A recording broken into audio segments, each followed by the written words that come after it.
Browns fans, join the Dog Pound on the road this season with TrueFan Travel, an official fan experience partner of the Cleveland Browns. Travel to stadiums across the country with other Browns fans and experience the games like never before. This trip includes everything: a private charter flight, hotel, an all-inclusive tailgate, game tickets, boat party, transportation, and more. Cheer on the Browns in New Orleans and party with Cleveland Browns legend Kevin Mack. Visit TrueFanTravel.com today and reserve your ultimate Browns travel package.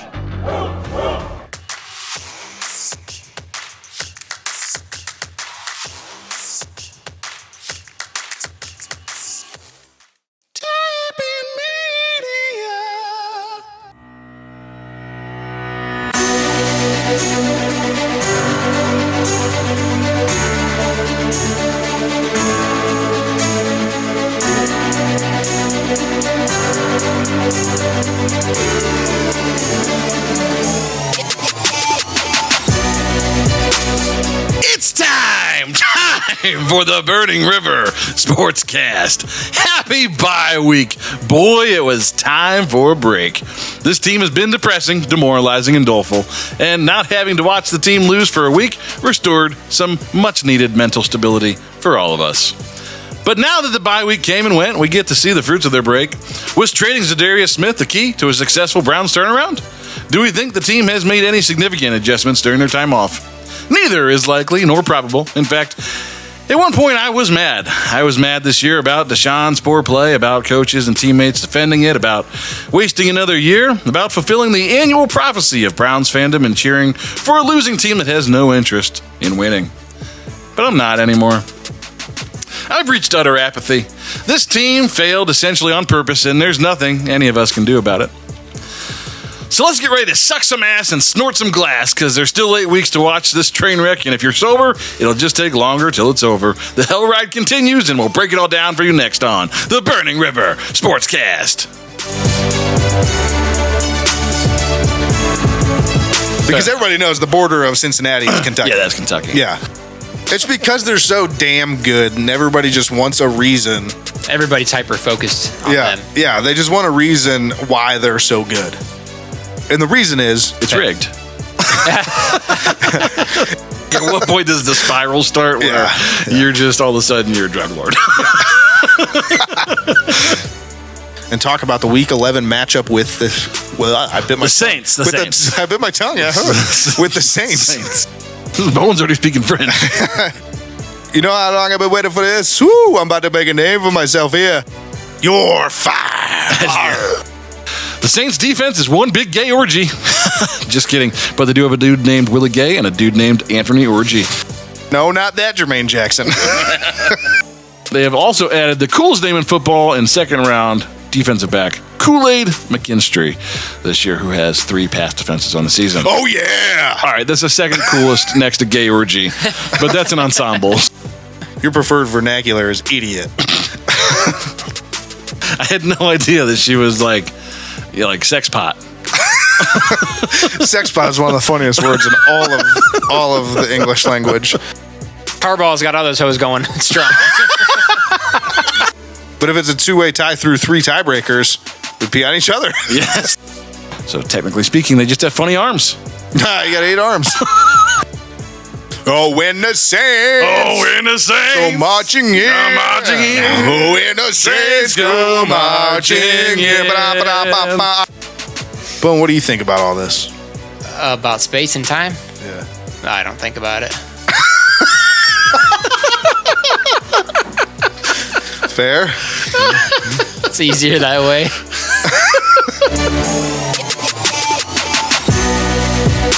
Welcome into the Burning River Sportscast, presented by the fine folks at Tappan Media. I'm Kenny Thunder, joined today by a man who once played board games with Freddie Prinze Jr. He sunk his battleship, the inscrutable Red Hot Ronnie Jams. And on the board today, something ringing? Is that your telebone? I think it is. He's the big bone man. Bone. Nice. If you could have a couch with either no seat or no back, which would you prefer and why? No back. Because I would just sit on it. Like a stool. Like a stool. Yeah. Hanging out, man. All right. It sounded like more of a trick question than it was. Well, yeah, it wasn't a trick question. I was curious. If it had no back, you couldn't sit on it. Well, you sit on the floor. I would actually go to no with seat.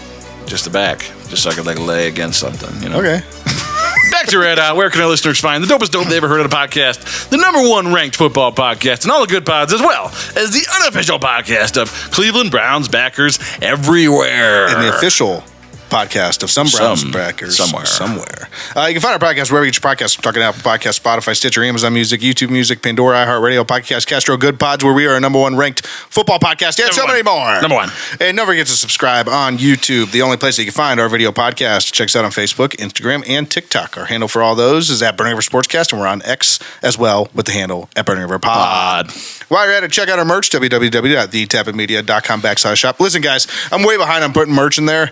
There's just you say it every week. Life. We gotta get the merch out, bro. No one can buy it. If we it's not really out need there. to hire like a merch designer. Oh, the people gotta buy the merch first. If you build it, they will come. Is that how? River gear, Chubb line, Brook Park Browns gear, Cincinnati's and Kentucky gear. Yeah, all kinds of stuff in there. So go check it out. And today on the show, this is what you can look forward to. We got the Division Roundup, around the NFL, Hot 3, an interview with the Browns backers group this week. The New Orleans Browns backers. King of the North. I know you're excited about that. Jesus Christ. Here we go. Gassed up, the Week 11 preview, and so much more. So prepare your ears because we're loading up 2 hours of the silkiest of voices in sports commentary that is better than any smooth jazz that New Orleans has to offer. So silky. The silkiest. So sensual. It's like an orgasm for your ears. It's an eargasm. Give it to me again. An eargasm. Enjoy it. Let's get things started with the Burning River news story of the week. That was sexual.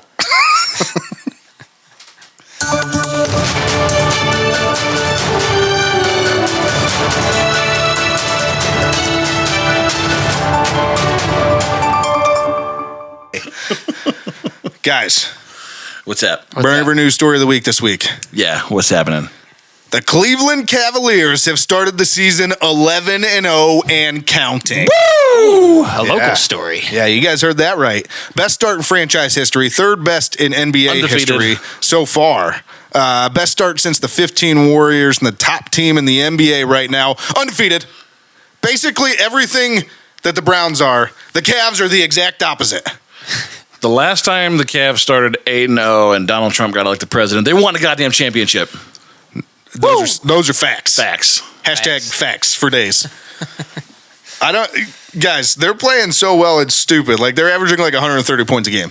Kenny Atkinson has unlocked everything that the previous team could not do. It was like if they mixed wild. your name and my name and they came up with a coach. And that's where they're at. That's why they're so good. Yeah. It's two brains are Everybody's better than playing together. It's fantastic. one. They really are. And Donovan Mitchell looks like MVP caliber player right now. So. Oh, yeah. I was just having this conversation with somebody at bowling on Friday. They were like, do the Cavs even have it? They don't even have good players. I was like, What? I was like, Donovan Mitchell's pretty good. He's probably the top 10 to 15 player in the league at least. Tell me you don't watch basketball without telling me you don't watch basketball. Darius Garland, Evan Mobley, like those dudes aren't bad. Jared Allen. Jared Allen. Yeah, it's like these guys are Literally, pretty good. their front court or backcourt, that would be backcourt guards or backcourt. Yes, backcourt. Their backcourt is like the best backcourt in the league. Yeah, it's really good. Yeah. they're really good. And their front court is really good too. They got the best center in the league. So I'm glad that they started because they're actually starting to get some press now about it. Like they started out well, like when you win 4 or 5, 6 games, and then it was still like to the point where they're like, this isn't a fluke anymore. Like they're really good. Yeah, once they hit 10-0, like CNN had them as like a story just over the weekend. It's like it's national news now. Like the commentators, like your Stephen A's and these guys have to start talking about the Cavs because you have to. Because the Warriors aren't that good anymore, and the Cavs are really good. No, they just shit on the Warriors. Yeah. It was like 80, beat them by like 41. It was like 80-35 at halftime. I think we legitimately beat them by 41. And they got it down to like 24 points in the fourth quarter, and it was almost like, ooh. They're like, well, they're coming back. Oh, we're still up 24 Yes, points. that's the season the Cavs are having so far. It got to 24 points, and we were like, oh. Are we up enough? We're in trouble, yeah. They're getting lackadaisical.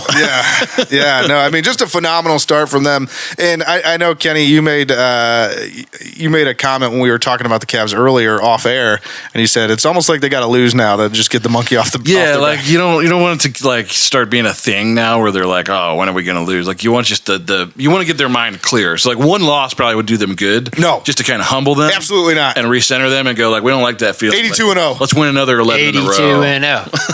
I mean, 82-0. I'd be fine with that.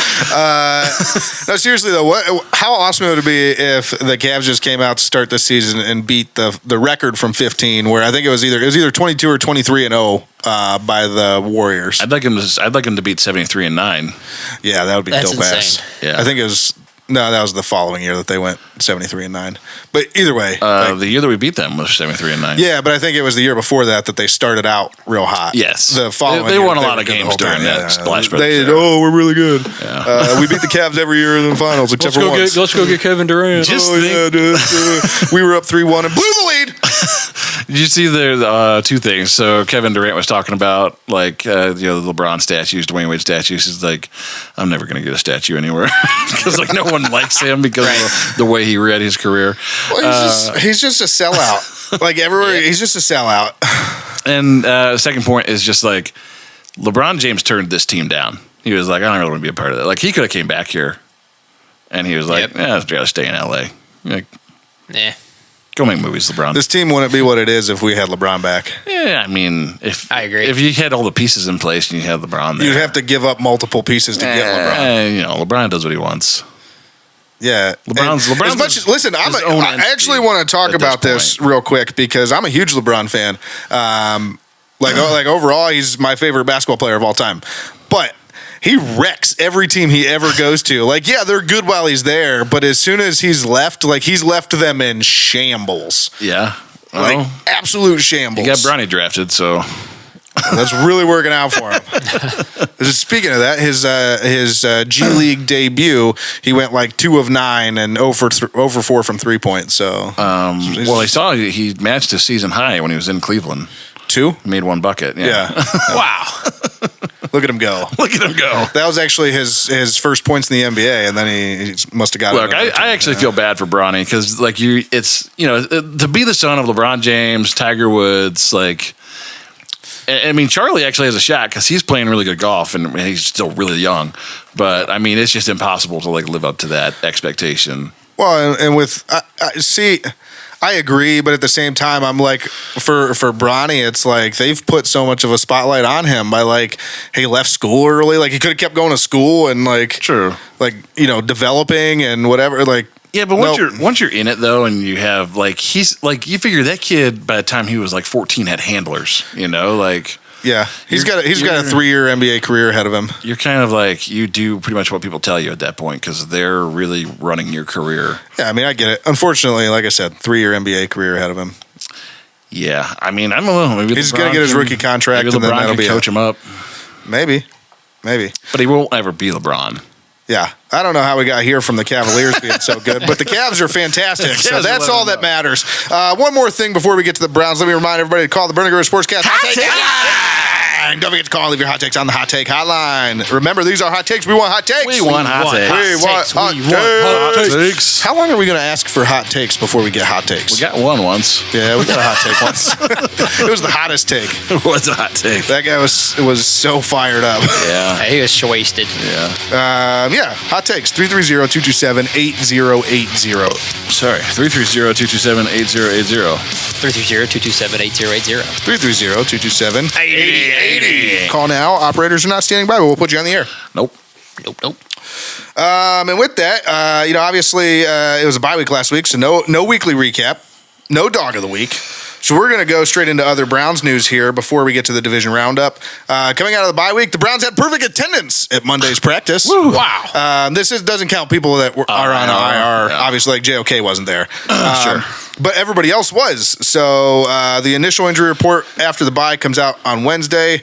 So we'll see then who we actually scared me. I thought maybe Deshaun was back. No. Oh, yeah. No. Terrible. No. I'm sorry. Miraculous recovery. I truly apologize for that. We're throwing him out there. That's not what I wanted to go with. Just rub some dirt on it. Yeah. But with that, let's get into the Division Roundup.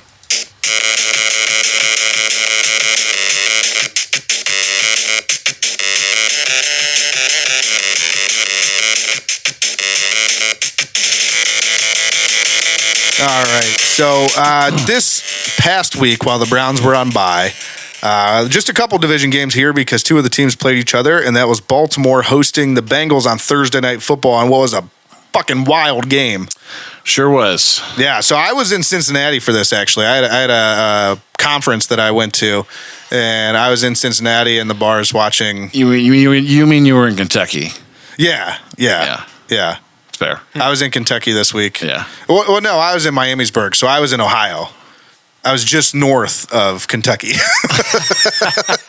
So, because everybody knows the border of Cincinnati is Kentucky. Yeah, that's Kentucky. Yeah. You're basically in Covington as soon as you get to Cincinnati. Yep. Yeah, right. But anyways, I was in the bars down there, and, the Bengals fans were all out going nuts. And I just laughed when they lost. Although I didn't want the Ravens to win either. I just wanted both teams to lose. So yeah. It was funny. At one point, I cheered when the Ravens made a good play because I wanted the Bengals to lose. But I was like, wait, I also want them to lose. So sometimes when I'm watching the Ravens, I'm like, that's my football team. Like they're the Browns. That's weird because you said you hate them the most out of everybody. I hate them because they moved and they became the Ravens. But I'm just like, man, that's the Browns. That's the real Browns out there. What could have been? What could have been? If they were still here in Cleveland, that would be the Browns. That would be us. Yeah, maybe. That feels bad. I mean, what a classic AFC North game, though, just back and forth all night long. Well, everybody there, you should have heard the bar when the Bengals went for 2 to try and just win the game in regulation. They were so mad when they missed, which obviously you're going to be mad because they missed it. But I said before the play even happened, I'm like, yeah, this is the right move. Like, you don't go to overtime in Baltimore right here. The Ravens pass defense is shit. Joey Burrow threw 5 touchdowns. Like, yeah. And I actually got somebody there because they're like, I said, the odds are better. And they're like, what do you mean the odds are better? And I was like, I mean, you leave it up to like 50-50 chance you go into overtime. It's whoever gets the ball. Yeah. And they're like, well, what are the odds on a 2-point conversion? I said, right about 55%. So yeah. It's better. You go for 2. You go for the win. Both quarterbacks just absolute masterclass in that game. I think Lamar had 4 touchdowns. I think Joey Burrow had 5. Like, just ridiculous all night long. And the Bengals suck ass this year, so we're not talking about Joe Burrow enough. But Joe Burrow is like, he's playing MVP caliber football right now. Really outstanding. Which is surprising with his wrist injury and everything else. And I know it has hampered him at times, so it's surprising he's playing so well. Chase got like 30 passes for like 400 yards. Oh, he was on my fantasy team. He got 56 points. Yeah. I mean, he got everything.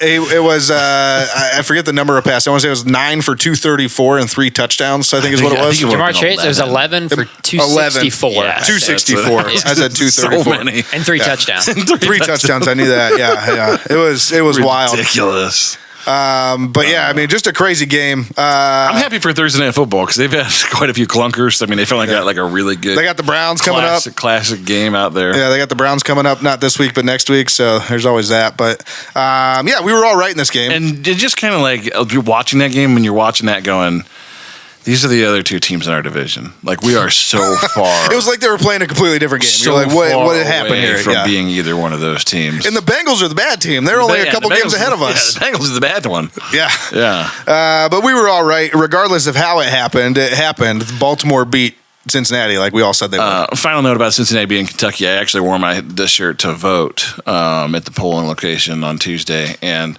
the guy said to me, he said, I worked in Covington for 20 years, and he said, you're right. Yeah, Cincinnati. He just fully accepted it. He's like, they talk differently to you down there. As soon as I got down there, I was sweetie or sugar pie. It's Kentucky.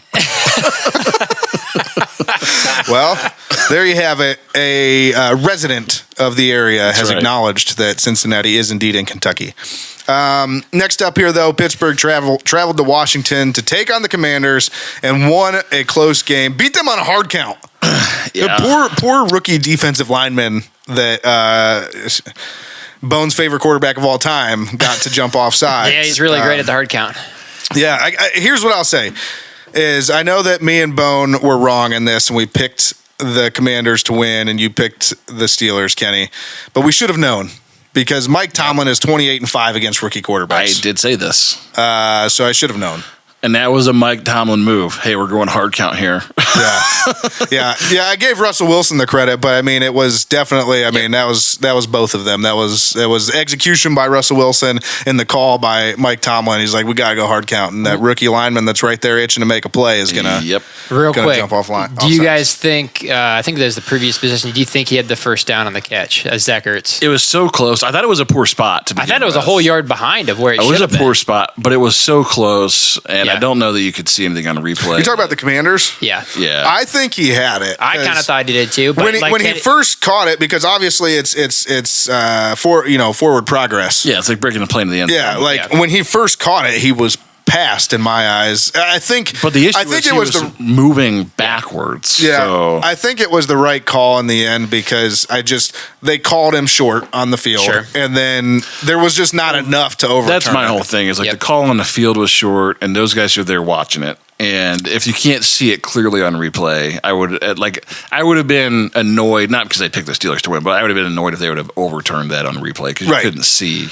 Right. I fully agree with that. And again, do I think they got it? I think they got it, but that's not what the call was, and so you have to be able to overturn it. Sure. And they couldn't. Another great game, though. I mean, fantastic down to game. the wire. That's a good finish. Fantastic. I actually, we have rooting interest in this because obviously now, yes, Kenny, you are ahead of me I'm not per tiebreakers in King of the North, which we'll get to. But I had a rooting interest. I was like really into this, and I was like, they got him. Yep. And then Steelers started dance party, and I was like, what the The Steelers looked like the Browns out there dancing. But yeah, so for the AFC North right now, Pittsburgh is on top at 7-2. Baltimore's at 7-3, right behind them. Cincinnati at 4-6, and Cleveland at 2-7, coming out of the bye. So current King of the North standings, Kenny, get excited.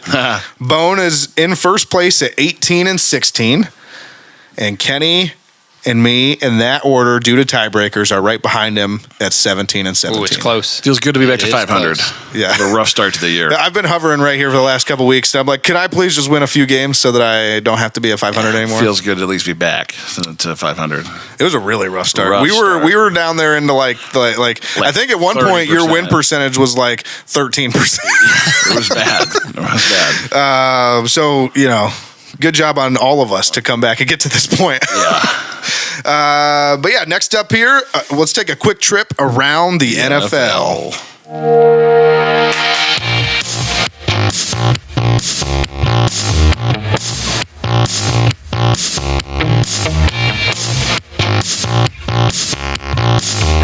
All right, so first up and around the NFL, the Jets. The Jets. We love talking about the Jets because they're the only other team in the NFL that you can make the argument they're as depressing as the Browns. Except I think they won one more game than we did. They did, but they also, I guess collectively the expectations were right about the same. So, yeah, I guess. But I feel like theirs were unfounded. Theirs were based solely on Aaron Rodgers coming back. Yeah, I mean, I would absolutely agree with that part of it, for sure. But they were riding high. They were telling everybody how good they were going to be. They were so bad they fired their coach like 4 weeks into the season. So yeah. But yeah, so it's happening for them. They got to kind of start figuring out what they're going to do, right? They're staring down $49 million in dead cap space. Aaron Rodgers is not good. So is it time? What do you guys think? Does Aaron Rodgers retire after this season? I feel like pride won't let him retire.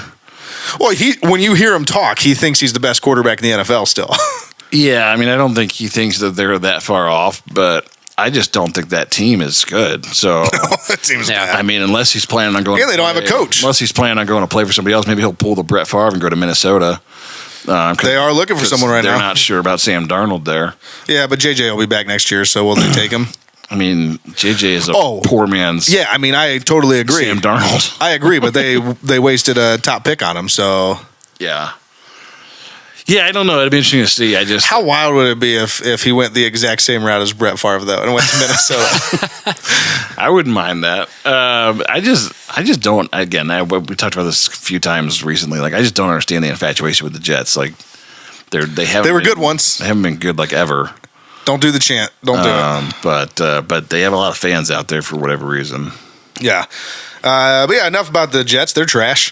Absolute trash. Next up here. We kept our receipts too, Robert. Yeah. You don't even have a job anymore. Robert Saleh. Yeah. How are those receipts sitting at home? Yeah. Keep your receipts. Taxman's coming. And next up here, Jared Goff threw 5 interceptions, and somehow the Detroit Lions still won a game. Another incredible game. I mean, Houston came out and played a really nice first half, and it seemed like they could do anything they wanted to. I think this might be the graphic that I took a picture of. And then Detroit, I mean, they just hung tight and just kept fighting in that game. And I mean, what a comeback, what a win. It wasn't that one, but yeah, I mean, and they were playing a first team in their division team on the road. Like all these things that are stacked against you for being able to win games where you turn the ball over a lot. And Houston broke out the dope ass jerseys, and everything. Yeah, they top ranked, one of the higher ranked defenses, I believe. Like all these different things, and they just. And I will say that like Houston's gonna be fine. Like Houston's a good football team, and their division is trash, so they don't have to win that many games to make the playoffs this year. I think Houston's going through this thing where they got a lot of young players, and like they are a good football team, but they haven't fully figured out like when everything's stacked up against them, like who are we? Yeah, they just get like when they're winning and like your stretches, they're streaky, and when they're winning and everything's going right, they're fantastic. Yeah. But it's like when they hit some adversity, I'm talking specifically in game. It seems like they still haven't figured out their identity of like what's our go-to when chips are down. And I think CJ has to still mature a little bit. I think all the accolades and stuff from last year, it kind of seemed like it was easy for him. And I think the reality of the NFL is setting in that he's going to have to continue to get better at reading defenses, getting rid of the ball quickly, those sorts of things. So, but they're going to be fine. I mean, they're a good football team. Yeah. But what a win for Detroit. I mean, good on them. Absolutely. Next up here, the Giants' giant loss in Germany. Listen, the Germany game was fantastic. Once again, it did not disappoint as far as the crowd goes. I love watching the crowds in like all of the what are they called? The games for the European series or whatever. Yeah, whatever. Yeah, just all the games they play around the world because the crowds are nuts. They're so excited to have American football where they are. This one didn't disappoint. I don't know if you guys saw the crowd. They put on Country Roads by John Denver. Country Roads. Yeah, the entire crowd was so loud that you couldn't even hear the announcers in their microphones talking to you. And it kept going. Like, in America, once the play starts, we all kind of shut up and we're like, "Oh, football started a game." No, when the play started, they just kept singing and like you didn't even know what was going on the field. Did you see the size of the beers in the stands that those guys had? They were like full pitchers. They were like half-gallon beers. Yeah, they were real beers. Yeah, real Oktoberfest. Yeah, absolutely. So, just really cool to see. I love watching these games over there. And Ed Hockley's son, what's his name? Sean, maybe? Sean Hockley. I don't know. Was just out there calling penalties in German, which was awesome. That's cool. Yeah, he called the first one. It was a false start on the offense. 5-yard, I think is what it was. And he called the whole thing in German. Pretty funny. And the crowd went nuts. Yeah. So, I like the announcers too. They were like, they didn't know it was coming. And when he started doing it, they were like, oh, look at this guy. Yeah. So just a cool moment. And then finally, just from the Giants game, Danny Dimes, up until last week, I know this doesn't have to do with this week, but or this past week, but the week before that, he threw his first touchdown at home in almost 2 years. So the Danny Dimes project is probably coming to an end here. Feels bad. Yeah, Brian Dable finally, like at the end of that game in the press conference, was kind of like, yeah, everything's on the table. So... And you don't throw a touchdown in 2 years at home. That's bad. It's real bad. Literally, probably I don't know, 20 some other football teams have thrown a touchdown pass in your stadium before you really, have. Really bad. Yeah. So next up here in the 3 games the Bears have played since returning from London, Caleb Williams has completed just 48 of 95 passes. That's 50.5%.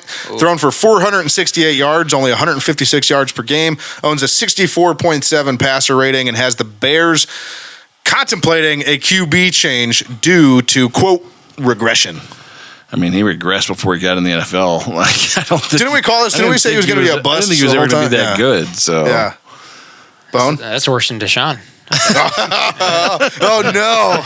If you're worse than Deshaun, you shouldn't be playing. Yeah, that's really bad. Yeah, I mean, I think it's a little bit unfair. I mean, he's a rookie quarterback on a team that I don't think is that great, but apparently Eberflus and those guys are.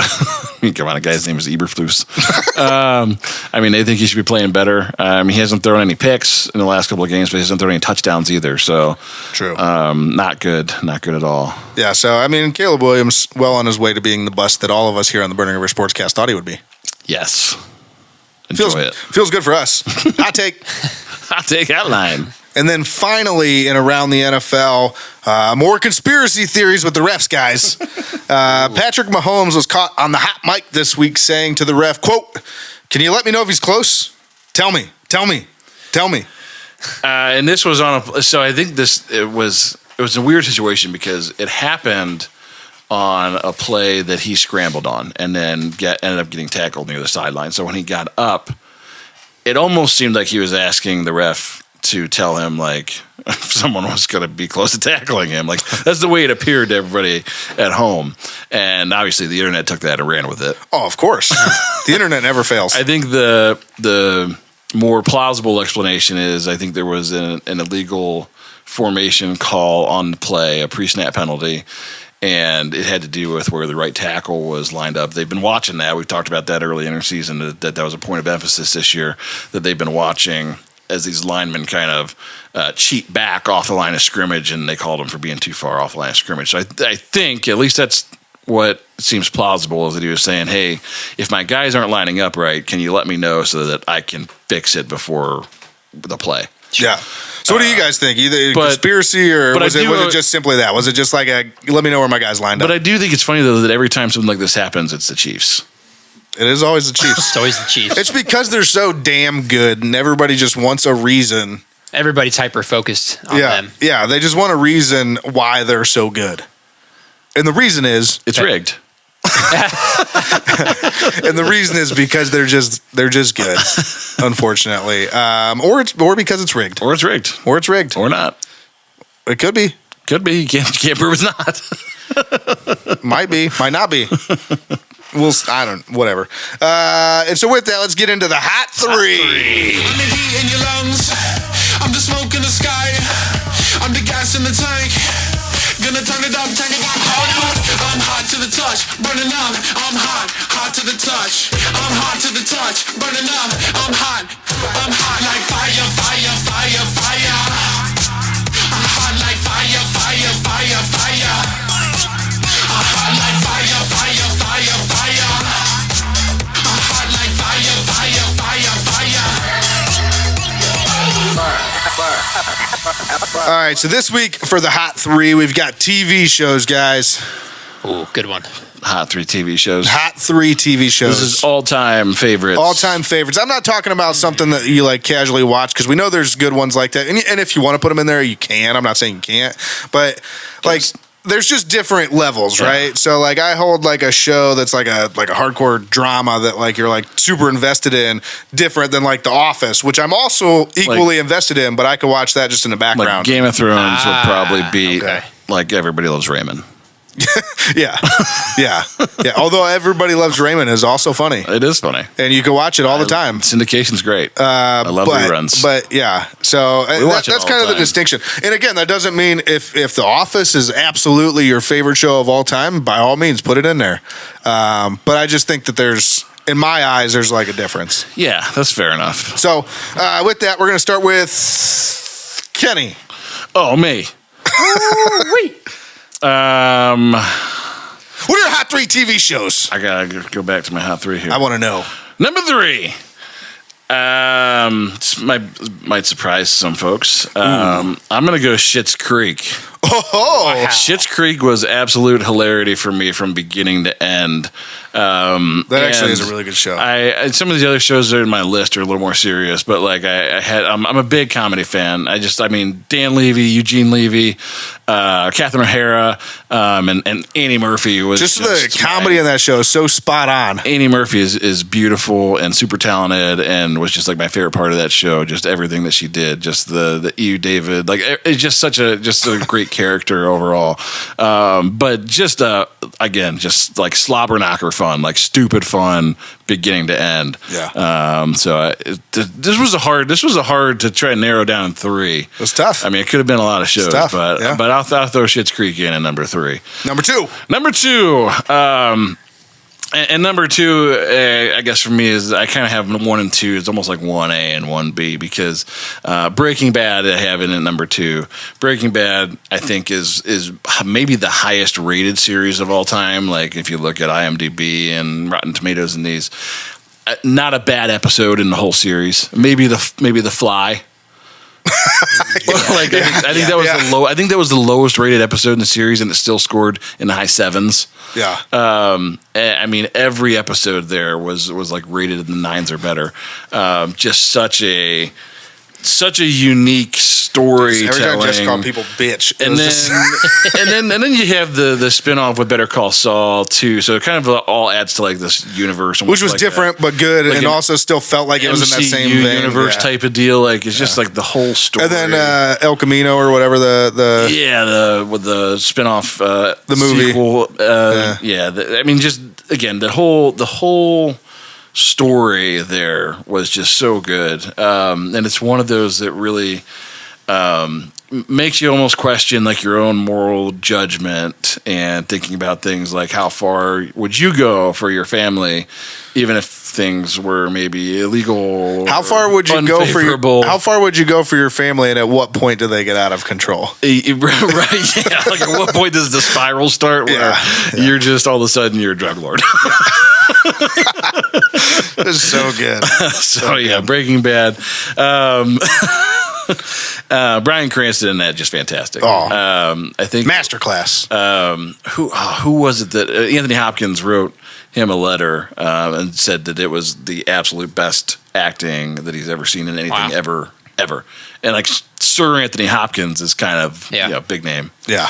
And then number 1 for me is always Dexter. God, I love Dexter. I already wrote it in for you. Dexter's my favorite of all time. Again, another one that just like clouds your moral judgment, and I mean you're almost you're kind of empathizing with a serial killer essentially. You're like he's the rooting interest in the show. You're I want him to, but he's fighting bad guys. He is. I mean, it's vigilante justice, right? Yeah. So he's killing bad guys, taking them off the street. But what if you get an innocent? But again, it's like, what's that spiral? Well, and I mean, look, Dexter had a code. He was pretty thorough in making sure that he didn't kill anybody that didn't deserve it, didn't have it coming. And just the fact that like he worked at the police department and.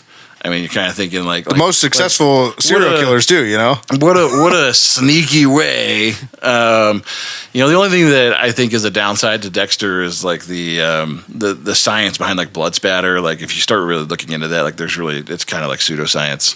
Oh yeah, it's been kind of like it doesn't really get used in cases anymore because they're like it's not really a thing. Yeah, like it does get used a lot in cases nowadays, but a good lawyer will always be able to argue out of it. Because they're like because it's really kind of pseudoscience, but but in the show it makes it so real because you got Dexter with all his strings and he's going through and like mapping out like where there was a lethal blow to the head here and like helping the police solve crimes and just like thinking like a serial killer helps them catch serial killers. Just everything about it was good. I think you're absolutely as crazy as a serial killer, so I can see why this is your favorite show. Plus, to me, there's a lot of shows out there. Like if you watch like Seinfeld, like every couple episodes, Seinfeld had like a new girlfriend. Like Dexter, to me, had the best girlfriends. Like as the series went on, like every only Kenny would judge a series by the girlfriends. No, I'm just saying like they because you got to know like it was deeper than like Seinfeld, where it's like he had a girl for like 3 episodes and then there's a new girl the next week, and like you get to know these characters and they become integral to the storyline, and just some fantastic acting all the way around. So Dexter's my number 1 of all time. Nice. Bone, hot 3. Oh, all right. Well, I have to narrow down some of my list. I'm going to go number 3, True Detective Season 1. Probably he broke it down to, I get what you're saying, because it's like an anthology series. So it's a complete wrap up within one season. So like through and through, one season of a show, best like detective story ever made in my eyes. It was just fantastic. Great acting. Woody Harrelson and Matthew McConaughey. Love Woody. It was really good. Really good. That is a good show.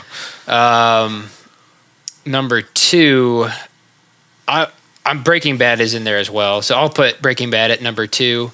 But could be number 1. Kind of just echo everything Kenny already talked about, just through and through. As what was it, like 9 seasons? I don't know what it was. I think it was only 5. Was right? it just 5? Okay, yeah. perfect. But through and Those through, were long episodes. through and through, yeah. As a series, I watched it with my dad, like just growing up. So it was like however many years it took to like watch it through. It was just like we The waited good old days. week to week to watch this, to watch the show. So By the time you get to the end of the show, you forget the beginning. yeah, exactly. Yeah. But I've went back and watched quite a few episodes, and yeah, just the best. Number 1, this may be a wild card, I think, but Band of Brothers on HBO. Band of Brothers was good. Man, I haven't seen that, so I have Band to of put that on my Brothers list. is. I've watched a so lot of TV. Good. Follows Easy Company in World War II, and it's just their story. Schwimmer. David Schwimmer. There's a lot of just like random guys. Yeah, just random people kind of show up throughout the Bunch show. of Jags. Yeah.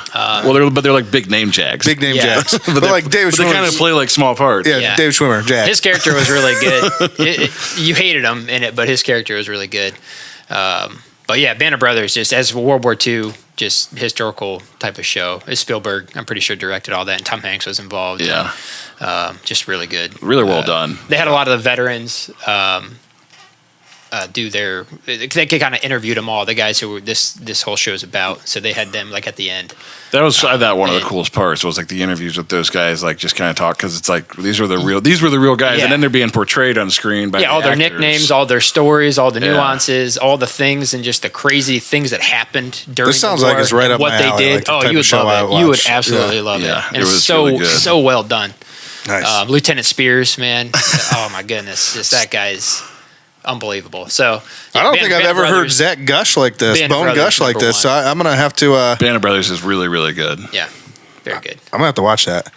And so for me, for my hot 3, number 3, you guys have already talked about it. Breaking Bad made the hot 3 for all of us.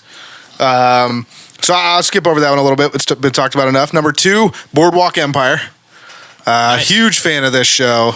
Specifically, I think Kenny, I know you watched this. I think it was the first 2 seasons before before one of the main characters was no longer there. Yes. The whole series is good, but those first 2 seasons were unreal. I enjoyed the whole series thoroughly. Yeah. The only thing that I didn't, and it wasn't that I didn't like it, I just think it didn't. I don't think it was necessary. It kind of made it a little weird to wrap things up. Was the time jump before the last season was like, we follow everything they do, and then all of a sudden there's this time jump of several I think years. they were trying to like stay consistent with like historical events. Yeah, I mean, I know, but it's just, Prohibition and all that. but yeah, I mean, it wrapped up really well. There was a good ending. It was just good. It was good series. A lot of really good, like Huge again, names in A-list actors in that.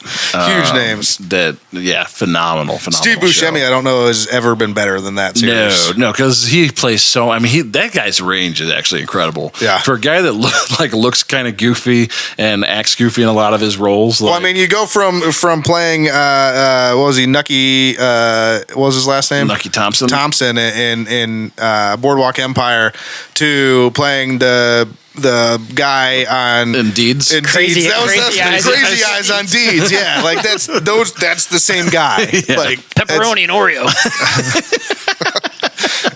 That was, mushroom and Oreo. that was on TV. And he plays the minor role in Big Daddy, where he's like, you end this conversation now, I'll get you a cheeseburger, and he's like, And look, he fell asleep. And in Con Air. Yeah, I mean, Tremendous range. But all of those things, like I said, I don't think he's ever been better than Boardwalk Empire. Yeah, super good. And then finally, my number 1 on my hot 3 is Peaky Blinders. Nice. Just a phenomenal show. And I really enjoy like a good period piece, like where like the costumes and everything that go along with it takes you to a whole different time. And they, I think, nailed it down, all the sets, all of the costumes. They even kept in, like, they didn't water down some of the accents, they kept them real thick, and you just kind of had to get used to it. Sometimes it was hard to understand. Tom Hardy's character, you couldn't understand at all. Yeah. You really had to pay attention. We had to turn subtitles on to know what Tom Hardy's character was saying. So, I mean, just fantastic. And Thomas Shelby was always one step ahead of everybody. Yeah. If not two or three. So just a phenomenal show. Ultimate antagonist. Yeah. Great cast. Or protagonist, sorry. Protagonist. Yeah. Yeah. Great show. Peaky was cool too because it was in Britain. There's not like a lot of British history TV shows that we grew up with. Yeah. Well, and now it's crazy too, because now with Oppenheimer, like, obviously, like, Cillian Murphy's like a household name, huge star, and he was a fairly big star before that. He's been in a lot of stuff. Like, I didn't realize how many things he was in. Right, that's what I was gonna say. He was a fairly big star before that, but I feel like Peaky Blinders took his career to a whole other level.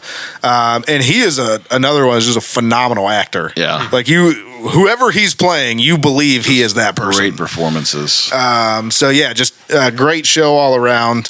But yeah, those are my hot three. You really got an aesthetic there between Peaky and Boardwalk and the period piece thing. Yeah, I really enjoy when a show. Even Breaking Bad is kind of dark like that. Like, yeah, I just enjoy my top two specifically. Like I said, I enjoy when they take you to like a different time and specifically like a historical time. Like, maybe the story itself isn't true, but the time period and everything that was going on, like, that all was actually happening. And they reference historical events and things like that. Like, that's my kind of show. Oh, so, yeah. Like, even down to like him being down, like, whatever he got ordained with, like OBE, like the British officers and the titles and things, like, just very, very accurate of the culture of the time. Yep. So, guys, any honorable mentions that you had? Oh my God, honorable mentions. I'll list off mine real quick. Rings of Power, which is a newer one, fantastic. Game of Thrones, both Game of Thrones. The Last Kingdom, Vikings. Yeah. Son of Uhtred. Vikings, Deadwood, Sons of Anarchy, Black Sails, Mad Men, Oz, The Wire, Sopranos. Yeah, just so many good TV shows. Have either of you ever seen the show The Killing? No. Oh, it's a good show. Was that on Fox? I'm unsure what it's on. I can't think of the actor. He was in Altered Carbon. He was in I think he was in a season of House of Cards. House of Cards is on my list. It's a long show. Yeah, it is. But House of Cards got goofed up. It was a good detective, good killing. What's his face? Yeah, he kind of ruined that with his weird activities. Yeah. Walking Dead. So many good shows. Walking Dead. Walking Dead, especially like the first 7 seasons. Sure. I mean, I need to go back. I never finished it. I'll be honest, with Walking Dead, it just got to be so long that it was like a chore to keep up with it. So now that it's finally. It's done, right? Like, it's the original Walking Dead is done. I know there's all the spinoffs, but the original Walking Dead, I want to go back and watch and enjoy and watch the whole thing. So yeah, my other honorable mention would be The Office. I can watch The Office all the time. So good. Yeah.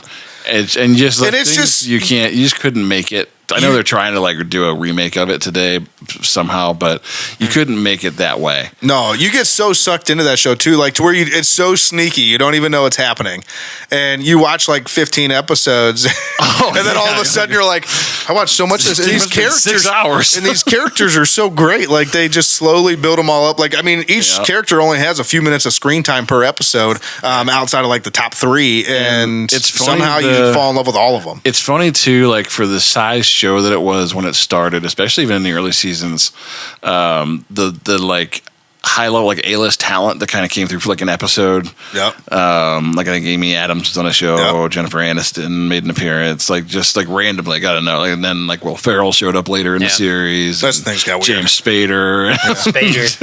Spader is one of my favorite characters of all time in The Office. And I mean even like Steve Carell, like honestly, a couple things. One, when he first started that show, he was basically nobody. Yeah, he was. You could tell by the hair plugs. Oh yeah. Yeah, their look. Everybody on this. Christine and I were just talking about this. Everybody in the show, from like seasons 1 and 2 to like seasons 4 and 5, got exponentially better looking. They all said the show started to make money and be successful. The show itself had better makeup artists and things like that. Yeah, they brought like a Hollywood team. Steve Carell replaced his hair because if you listen to those guys talk, like they filmed that whole series, like and they like did the pilot, and they were like, this probably isn't going to go anywhere. Yeah, and then they called him back, and then and Steve Carell, 40-year-old virgin, is what launched it. Is all of a sudden they were like, huge. Wait, this guy broke out with 40-year-old virgin, and he's on this show, and like, and the funny thing is, like, the show is bigger today, I think, even than when it was on air, because of the streaming and everything. Like everybody has watched it now. Well, and especially like the younger generations are starting to get like their first office jobs, and they're like, oh, this is it, and this is it, and that's what's so endearing about it is like. It's hyperbolic, but it is very reminiscent of like an office job, like the stupid things that happen in an office and the way that you pass time and the relationships you form in order to just get through the day. Yeah, man, we spent as much time talking about The Office as we did all of these other shows. This should have just been your top 3 episodes of The Office, which we'll get to another time. But listen, that'll do it for Hot 3. Kenny, you know what it's time for? Probably an interview. Yeah, we're going to do another interview. Something we started last year. We continued it this year. We're going to continue it until we've interviewed every single Browns backer the end of time in existence. Yes. Wow. But the Browns backers groups, fantastic. That'll be huge Browns fans. That'll be when the Burning River Sportscast comes to an end. when we're out of Browns backers. When we hit all 400 locations of Browns backers. But yeah, Browns backers, fantastic. Huge Browns fans, rain or shine. They always show up. They're always doing things for their local communities, for charities, both in Cleveland and in their local communities. So just want to highlight these guys, spotlight them. And they're just diehard fans. And they're just awesome to talk to most of the time. So occasionally you get one that's like, we don't no, I'm just kidding. I'm just kidding. We love all the Browns backers. I was just kidding. But with that, let's go ahead and get into the next interview in the series. Powered by Riverside FM.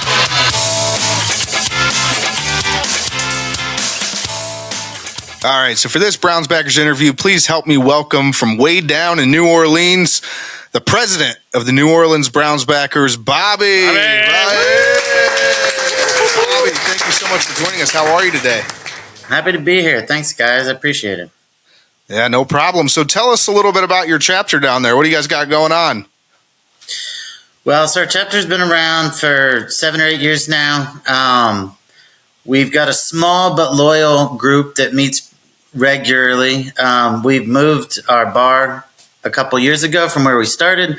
We're now at a bar called the Mid-City Yacht Club, which is also conveniently the local home of the Ohio State fan club here in New Orleans. And nice. So they meet there on Saturdays. We're there on Sundays, and they draw a little bit bigger crowd than us, but the bar treats us well, and we're very happy to be with them. So. Absolutely. And so how many members are you up to right now? I know you said you're kind of a newer group. I mean, you guys kind of got started right around that time frame when COVID was just about to hit. So I know there was some struggles there kind of all the way across the board with all these groups. Where are you guys at right now? Yeah, we had the club for probably 2016, I think is when it started, maybe even 15, but it did kind of almost go defunct during COVID. We have probably in the local area 20, maybe 25 people. You know how it goes. Not everyone shows up at the bar 17 weeks in a row, but people are in and out. We've got, again, a small but local group. The other good thing, because it's New Orleans, there is always tourists in town. Look us up on our Facebook page. Come out and join us. And that boosts our numbers. We will have up to 50 on certain weeks, and we have less than that on a lot of weeks too. But the tourists always come out, and a lot of them are diehards and love supporting us. Nice. And so, even though you're a small group and you guys kind of did everything you could to hold it together during the COVID years, I'm sure you guys have probably worked with some charities. Is there any charities you want to shout out that you guys have been involved with? Yeah, the main one we've worked with is the Jefferson Parish SPCA, animal rescue organization. Dog Pound made sense with that. And we're trying to get back affiliated with them again. Hopefully that'll happen soon. Again, rebuilding after COVID, we're making strides, and we're doing better this year than we were last year. So No, that's awesome. I mean, we hear. We've covered all sizes of Browns backers groups, big, small, everywhere in between, and these smaller ones that kind of it took everything you had to hold it together during COVID are just as admirable and just as impactful in their communities as some of these bigger ones are. Well, I think there's different life cycles too, right? I mean, some of these groups have been around since before the Browns backers were really officially the Browns backers, right? And then you have some that have been created in the last few years, so just kind of different stages along the way, but. Yeah, hopefully you guys continue to grow. Yeah. And so, Bobby, how did you become a Browns fan? Well, so my dad was in the Air Force, and he is from the Ashtabula area, kind of outside of Cleveland. And I was born in Dayton, but left that before I even remember, and grew up in different places on military bases, mostly in South Carolina. But growing up on military bases, it's not unusual to be around sports fans from all different places. And honestly, I'm old enough. The Panthers were not in Charlotte at the time I was living in South Carolina. So there wasn't a local team in particular. That's also college football territory, as you can imagine. So I just always watched my dad's team with him. And even moving to New Orleans, there was no... I moved here before Breeze got here. So when the Saints were still in the doldrums, but even when Breeze got here and the team got good, I was never going to leave the Browns. And Saints was never an option for me. 20 years later, I'm still rooting against the Saints most weeks.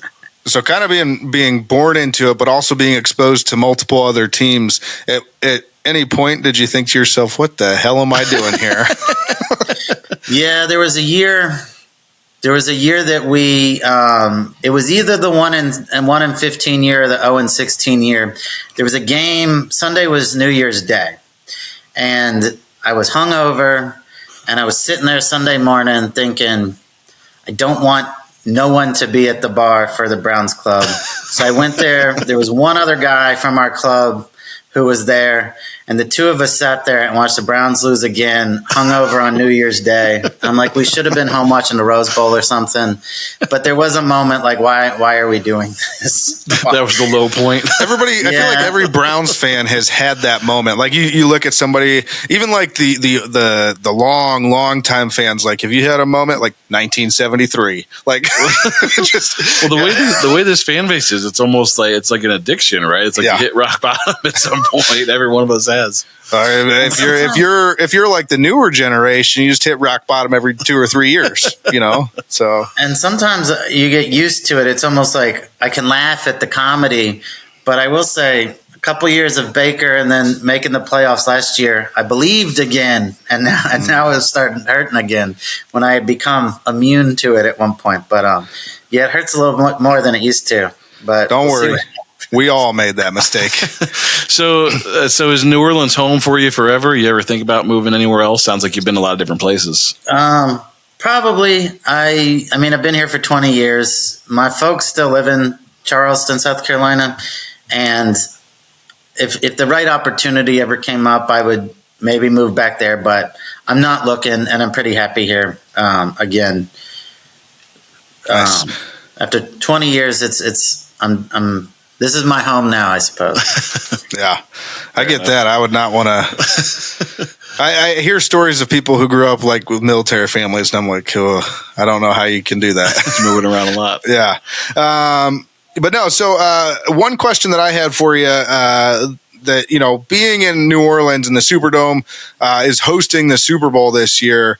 So you're kind of going to get exposed to that even more. But do you think that, obviously the Browns decided they're going with a dome, at least for now. We'll see what happens legally. But for now, they decided they were going with a dome. Do you think the Super Bowl, being able to host the Super Bowl, had a big part to play in that? Maybe. I assume the Haslams just want to have concerts there in the winter. I mean, the Super Bowl might be part of it too, but the dome just makes it easier to run non-football events. Like, you can play football in the snow to an extent. You can't listen to Bruce Springsteen or U2 in the snow the same way.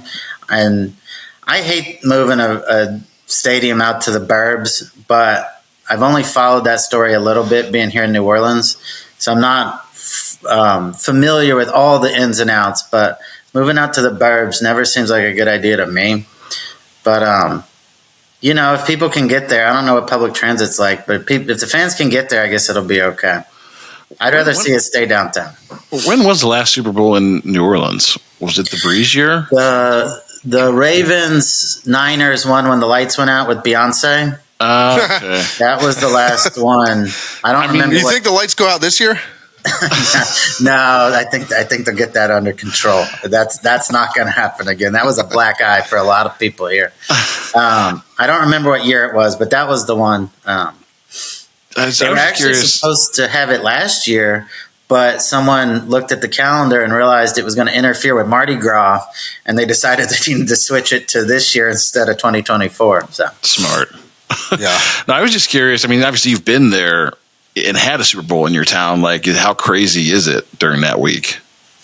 It gets pretty crazy. ESPN sets up in some parking lots in the French Quarter along the river and broadcasts kind of all day long. They have various fan events, that kind of thing. I went to Super Bowl in Jacksonville one year, and it feels like New Orleans is a better setup for the Super Bowl than Jacksonville was. Although that's the only time I've been somewhere besides New Orleans, so I don't have a great frame of reference. I will say this, Taylor Swift came at the last week of October, and that was every bit, 3 days of Taylor Swift was every bit as crazy as the Super Bowl.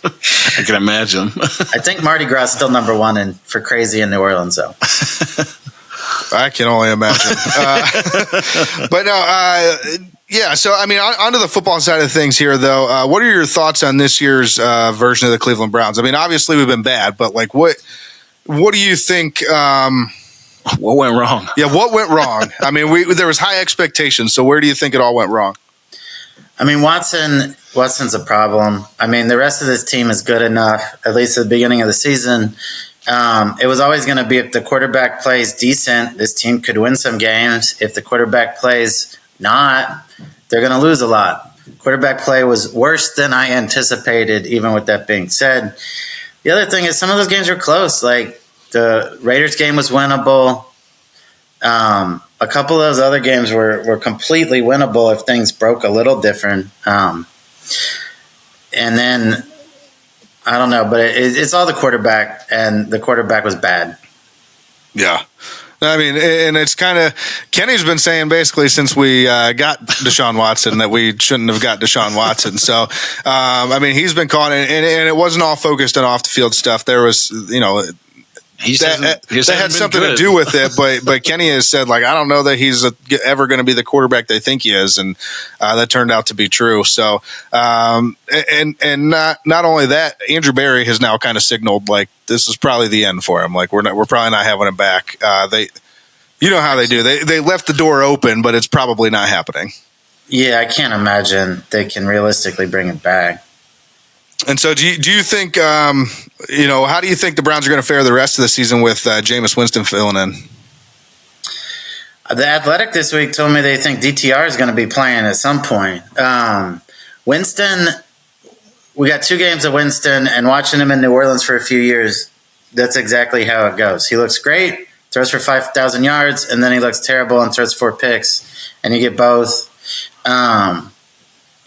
They were worse than I was expecting last week, but again, that's the Winston experience. At this point, I don't see them winning a lot of games, and maybe I hate to be one of those tanking for the draft kind of guys. It's not baseball where the season is completely falling apart. Winning 3 more games will still be better than winning 1 more game. I will feel better at the end of the year if they've got 5 wins rather than if they have 3. But at the same time, they got to start thinking about a quarterback in the future, and none of the guys on the roster are that guy, in my opinion. No, and I think we could all agree they definitely don't have the quarterback of the future on the roster right now. And let's not trade for one right now either. Let's just do it the old-fashioned way. Yeah, I see. I don't even know where to go with that because we've tried it the old-fashioned way about 100 times and missed every single time. So, I'm not saying that trading is the answer either. I'm just saying I don't even know where to start there. Are you so? Speaking of that, I think it's an interesting segue into next year. Are you confident in this this organization, this front office, Andrew Berry, Kevin Stefanski, and picking the right guy going forward?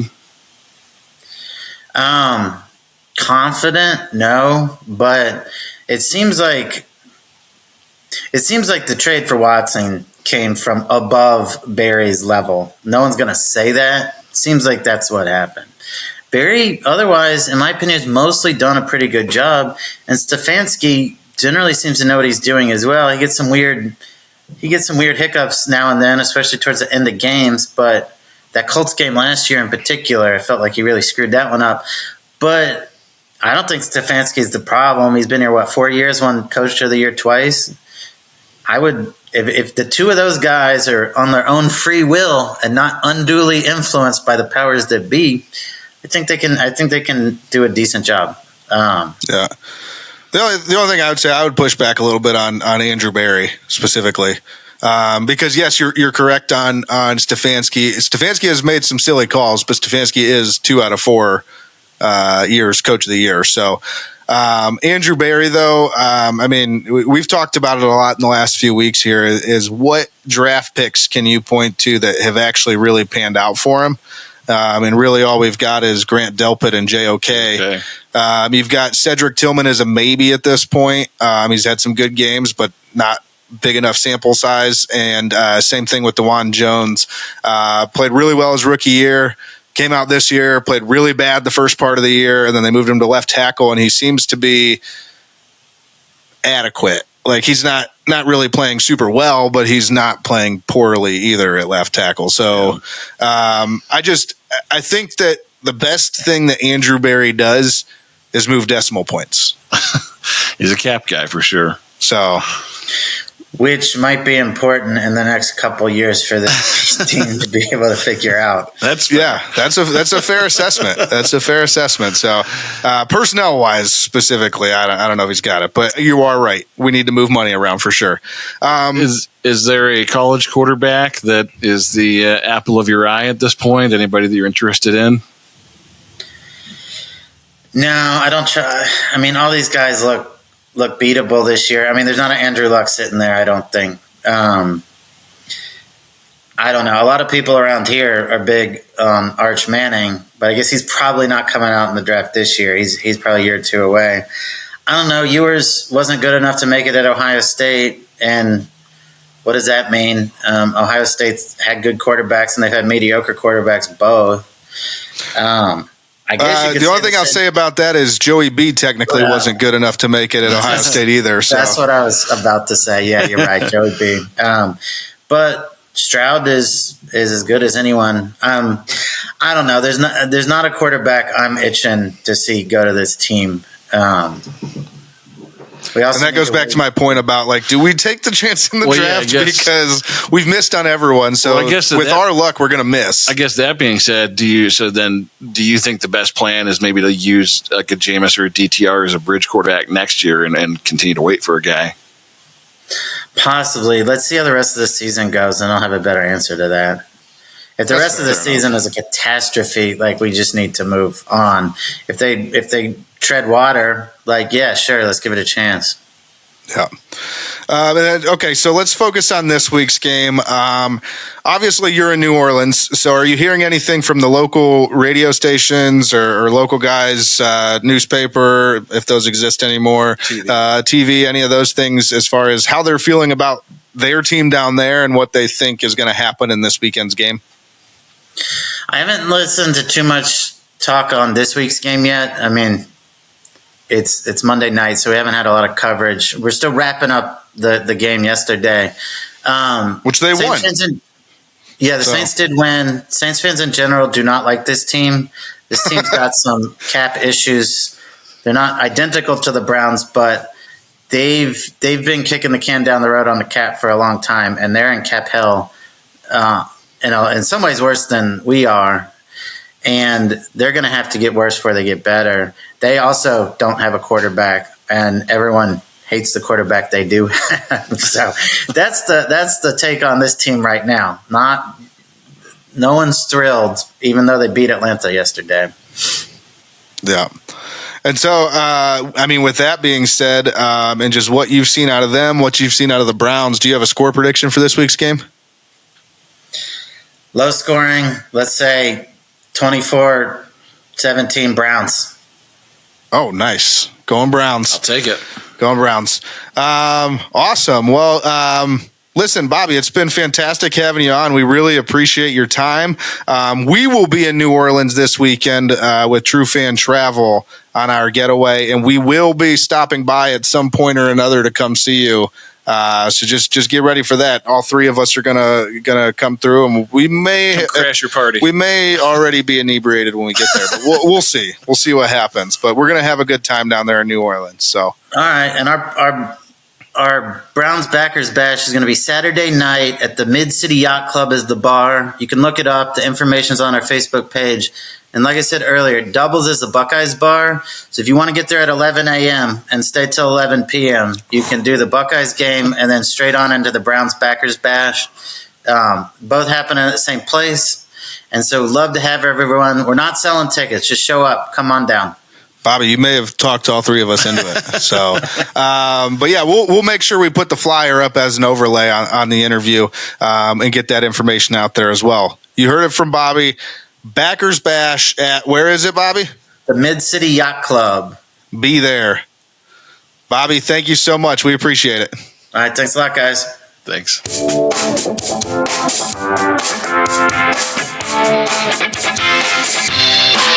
We're the New Orleans Browns backers, and you're listening to Burning River Sportscast. Go Browns.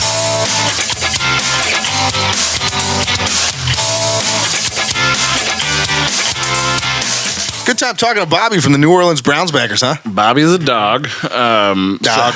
Bobby, dog. Sounds like they had a pretty rough go during COVID. Yeah. So good on them being able to keep things together. Which, and like I mentioned during that interview, is these smaller organizations are just as important to helping grow the Browns fan organization and do these types of charity work in their communities as all these other big ones. I'm actually surprised, and I know they haven't been around that long. I'm surprised there hasn't been a longer, bigger presence in a city like New Orleans, just because it's a big city. So you have probably a lot of transient, ex-Clevelanders that work down there or whatever. Yeah. Look, it's a younger chapter, and they're holding things together down there. Hopefully, they'll continue to grow. So, well, and that was the reason why I picked them, is because of I actually had talked to Bobby, and I knew the COVID story, and that's why I asked about it. Is because I just think that's so awesome, how these groups, they face adversity, and he could have easily packed it in when he was, the numbers were in the dirt. All these COVID guys season, are volunteer. They're doing it in what little spare time they have to try and put these events on and things. And the COVID, the whole world was against us during COVID, so you can't fault anybody for packing it in for something like that. And we all just stick it out for this team that shits on us year after year. That's right. Just losing on purpose. It's what we do. That's right. But with that, let's take a quick revenue break, and then we're going to get back here and talk about the Week 11 matchup with I bit my Saints. I bit my tongue. Yeah, with the Saints.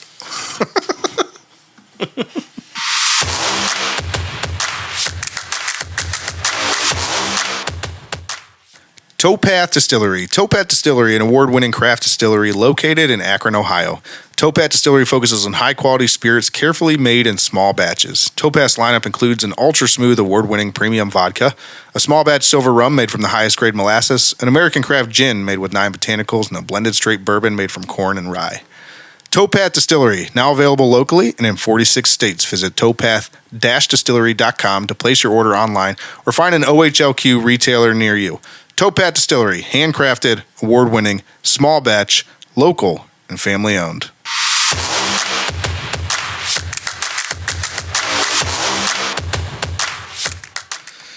Guys. Oh, boy. It's this week. It's happening. It's finally here. It's time. Burning River Sportscast helps the Dog Pound take over New Orleans. And we leave Friday.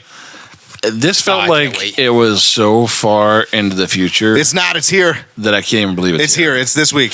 We're going to New Orleans this Friday. Nolans. Yeah, Bone. Jambalaya. Bone, how excited are you? Crawdads. I'm pumped. I can't wait. I just want to hear. I'm going to let you talk for a minute. Let me know how excited you are. It's going to be a great time. We're all going to hang out. We're going to be with other Browns fans down there, and we're going to get a lot of free time in New Orleans. Doing our own thing, which I'm excited about. Walking around the French Quarter and just seeing the sights. Hell yes, it's like a mini vacation. I actually think this is the best part about TrueFan Travel that we probably didn't talk about enough throughout the season. Is they do a really good job of packing a bunch of events in there, but also giving you a lot of free time to explore the city. Yeah. So we're going to be there Friday, Saturday, Sunday, and Monday. We have all Monday morning. We have Sunday after the game. After the game's over, you got nothing. You have all day, basically Saturday. All Saturday during the day, but there's still a big party that night. And then Friday. Friday's really the only day we don't have much time because we get in and we have a riverboat cruise. So. And even then, we have a couple hours till the cruise. So true. So I mean, yeah, it's just I think they did a really good job of giving you enough events to feel like you got your money's worth. Also, just brilliant job in planning these. I mean, New Orleans is such a great destination for Northeast Ohio residents to be able to travel Ohioans. That's the word you're somewhere warmer, where it's nice in November when the weather's just getting shitty here. I think we're looking at high 70s, 80s. It's gonna be beautiful. Yeah. I think the first 2 days, I think bookends. I think it's like high 70s, low 70s, low 70s, high 70s. Yeah, it's gonna be great. So. Going to be a great time. Can't wait to check out the French Quarter, get some beignets, some beads. Oh, yeah. And there's Café du Monde. Hell yes. Bones already speaking French. And there is still a few seats left for the optional round-trip private charter flight. So make sure you get those. I think they close those. They'll probably be sold out by then, but I think that final ticket sales are Thursday for those. It's going to be dope.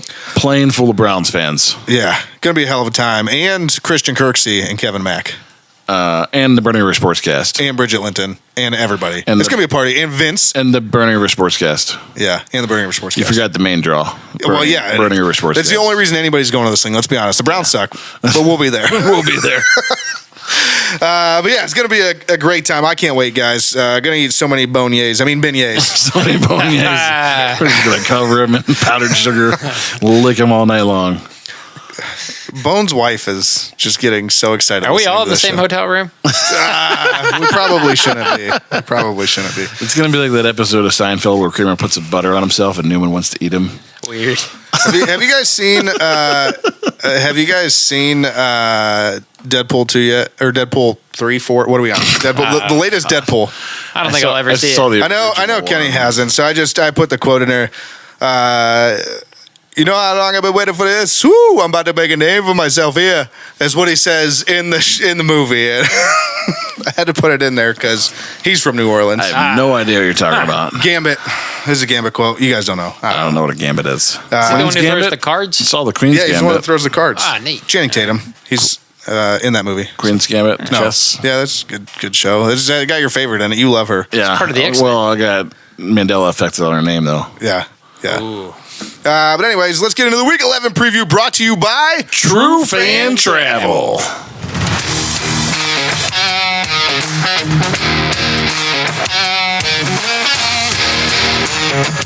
All right, guys. This week, we're going to be there. We've got the New Orleans Saints. In person. And so you know what it's time for, Kenny? Live. Yeah, we will be there live. But do you know what it's time for right now, Kenny? Raw action. No, it's time for Kenny's Cliff Notes. Oh, when the Saints come marching in. Oh, it's Cliff Notes time. All right, I'll give you some Cliff Notes. Saints Cliff Notes. Hold on, let's take a second here. Do you like your Cliff Notes that I designed for you? Yeah, that came out good. You want me to run it back? Yeah, run it back, Bone. All right, here we go. Watch this. See, you see that? Yeah, that's pretty good. Yeah, you're welcome. Your face is on there too. Are we good? You get trademarked by that Browns helmet? You were much smaller at that point. Your head was a lot smaller. I wasn't that much smaller. Are we going to get trademark infringement on that Browns helmet? I don't know. I might have to take that off. We'll have to ask for forgiveness. Kenny's Cliff Notes. Saints Cliff Notes. After a 7-game skid, Dennis Allen was fired. You're fired as the head coach of the Saints and replaced with interim Darren Rizzi, who has held several posts with the Saints and Dolphins in addition to several college coaching stops. Dude's so rizzed up. The Davis' first NFL game of his career as a head coach, he clogged the toilet and thought to himself, it's going to be a crappy day. That is a direct quote. I did not make that up. That was last week before the game. The offense, led by Derek Carr, somewhere between starter and journeyman at this point in his career, has had stretches of really good football, but has been doomed by some really bad front offices, poor contracts, and shoddy personnel moves. Alvin Kamara, who became the Saints' all-time leading rusher last week, can be a handful. He has great speed and his weapon catching passes out of the backfield. Currently sits 7th in rush yards and 8th in touchdowns. Their leading receiver is also Alvin Kamara. The newest addition to the wide receiver room, Marcus Valdez-Scantling, made an immediate impact in catching 3 balls for over 100 yards and 2 touchdowns in Chris Olave's absence, going to the IR this week, concussion. So he had a big day. But their other top option, Rashid Shaheed, will miss the rest of the season due to surgery on his meniscus. Feels bad. The rest of their receiving quarters, frankly, booty cheeks. But booty cheeks. They do get their tight ends involved at a pretty high clip. Booty cheeks, tight ends, and high... Never mind. Juwan Johnson, Foster Moreau, and long-standing utility guy, backup quarterback, tight end, and short yardage back, Taysom Hill. He loves the trickery. The over-under on the Browns being tricked by Taysom Hill on Sundays, 2.5. 2.5 times they'll be tricked? At least. That's the over-under. It's going to be more or less. More. Probably more. I'm taking the over. The Saints' offensive line was ranked dead last in the league last year. Whew. Was rebuilt for 2024 and has been an ascending unit, bolstered by some really strong performances in the early weeks of the season. The Saints' defense is one big gay orgy. Just kidding. But they do have a dude named Willie Gay and a dude named Anthony Orgy. And they play the same position, so they stand next to each other quite frequently, and there's at least one gay orgy per game. Yes, I am 12 years old. Despite being the 28th ranked defense the show season, writes itself. Despite being ranked the 28th best defense, or the 28th ranked defense this season, they do have playmakers at all 3 levels, including Cam Jordan, Carl Granderson, and Chase Young as pass rushers. Ronnie's still in a big gay orgy. Demario Davis is their leading tackler, and Tyrann Mathieu, who was a perennial stud in the secondary. The Honey Badger. Honey Badger. They have also added the coolest name in football in second round defensive back, Kool-Aid McKinstry, this year, who has 3 pass defenses on the season. Oh, yeah. All right, that's the second coolest next to gay orgy, but that's an ensemble, so doesn't count. Doesn't count. Of note, they are one playmaker short going forward because they did lose one of their most productive defensive players in Marshawn Lattimore in a trade to the Commanders at the deadline. And that, my friends, is Kenny's Cliff Notes. Well done, sir. You're welcome. I don't respect you very often. This is about as close as it gets. Like the gay orgy joke. Yeah, that was solid. But do you know what that takes us to? Is it Ronnie Jams' matchups that matter? It is Ronnie Jams' matchups that matter. Matchups that matter.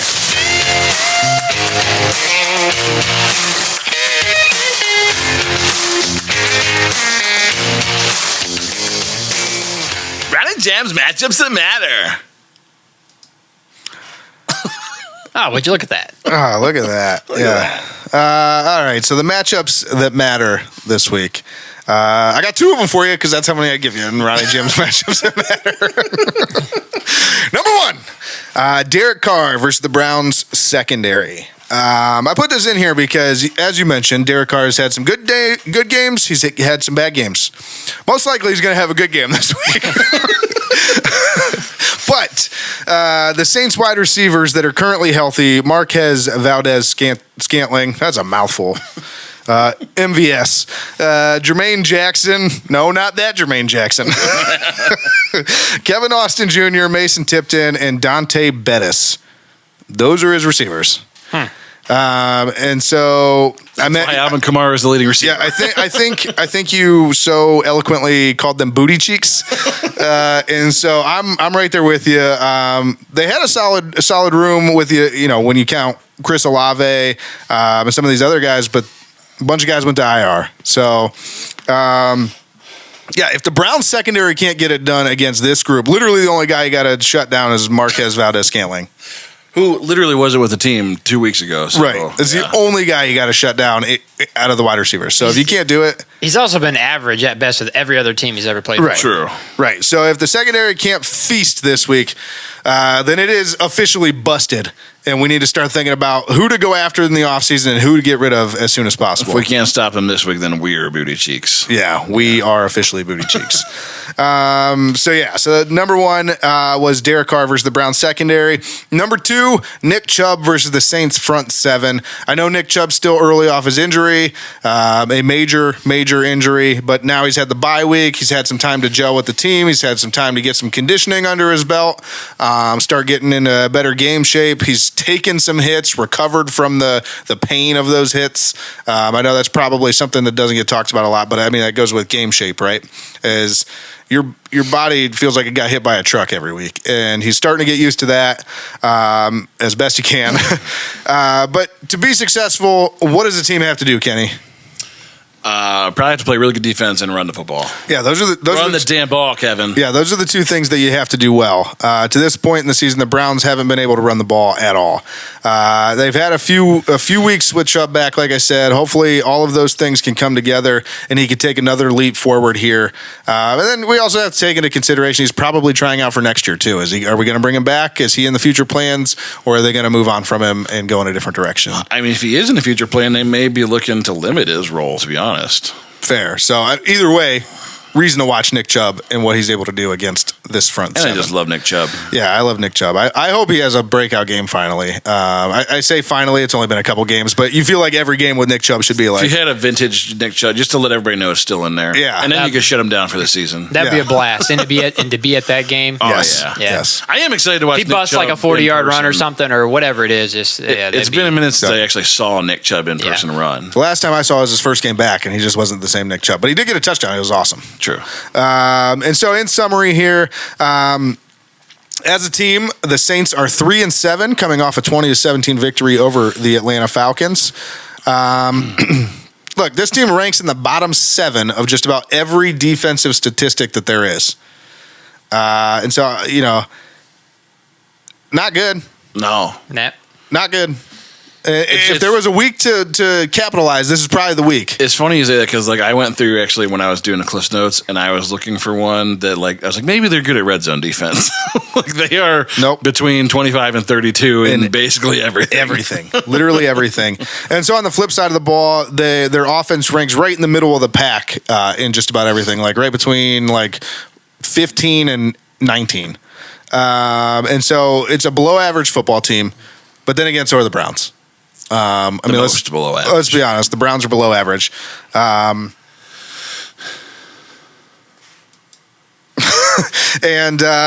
also, so for the Browns, though, 2-7 record, coming off their bye, that allowed us all to kind of collect our thoughts, mentally prepare ourselves for the rest of the season.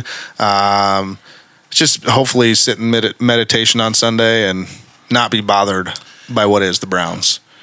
We were not burdened by what has been. No. Let me tell you, this was like the most relaxing needed. It was just the most needed bye week, I think, by fans maybe ever.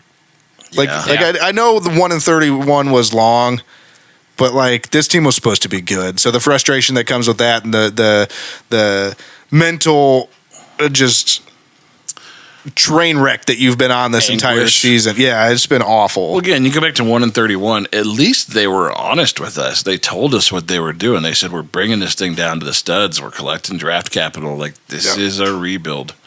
This team was supposed to be a playoff team. They're supposed to be good, and they're not. And so, and there's talent everywhere. But we're just not good. And so the Browns, they rank in the middle of the pack in just about every defensive category. Besides third down percentage, we're third against third down. That's pretty good. And we rank in the bottom 5 of just about every category on offense. So remember, I said The Saints rank in the bottom 7 of every category on defense. The Browns rank in the bottom 5 of every category on offense, including third down conversions at dead last. Strength versus strength. So, no, actually what I'm telling you is advantage New Orleans. I thought you were saying this, who's the best of the bad. No, I mean, that's what it comes down to. But I'm just saying in that bottom 7 versus bottom 5, advantage New Orleans. So, yeah, same evaluation as the Saints. Below average football team at best. This is going to be a good one, guys. Are you excited? Anybody excited? I'm excited. I'm excited to be there. I'm excited to be there. Kenny, what's the betting info for this game? Well, I'm just happy to be here. Saints, -1.5 favorite. Over-under set at 44.5. 44.5. I'll take the under. I'm not giving betting advice, though. That's just what I'm doing. We don't give betting advice. We're not affiliated. No, not affiliated. So listen, this is usually where the injury report would go in. We're not going to do that this week. We're giving it up. Guys, we're not going to bring you the injury report anymore because we realized that it was outdated information. We record on Monday nights. It's no secret. We've said it before in our show. It wasn't even outdated. It wasn't even available. Yeah, we've said it before in our show. We record on Monday nights. It's actually a good setup. We watch Monday Night Football. We record a show. It's fantastic.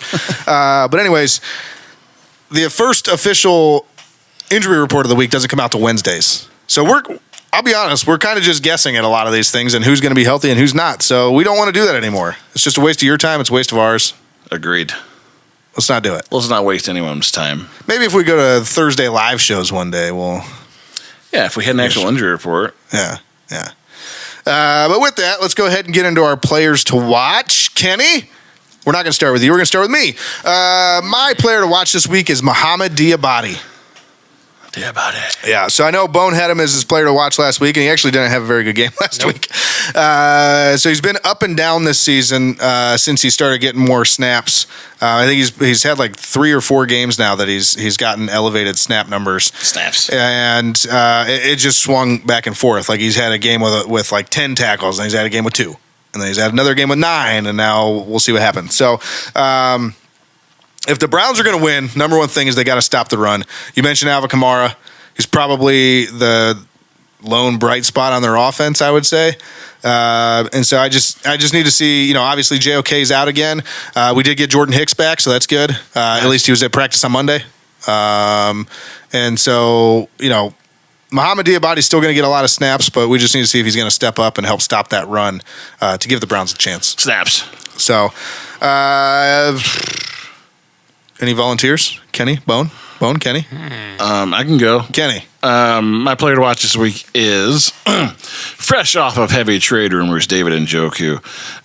Interested to see how he shows up this week, being that he was at the center of so much discussion during the trade week, during the bye week, just because it's one of those things that I think can take a mental toll on a guy. You feel unwanted. You feel like maybe your future's not here. And for this guy's whole life, basically, since he got into the NFL, he's known nothing but the Cleveland Browns. And to his credit, he's embraced the Cleveland Browns. And he has, yeah. Like there was that little stretch early on when he demanded a trade for a second because he felt unwanted, but basically, since that moment, he's come back, and even when he retracted his trade demand, he said, "My bad, guys." And who did we sign that year? There was just an absolute bust at tight end.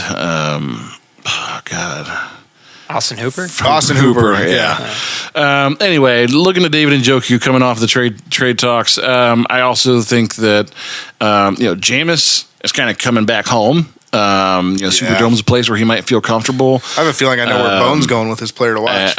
I feel like that could be a connection that could be formidable for them during this game. So I think getting David Njoku the ball early and often would be one way to win. I think they're going to have to score.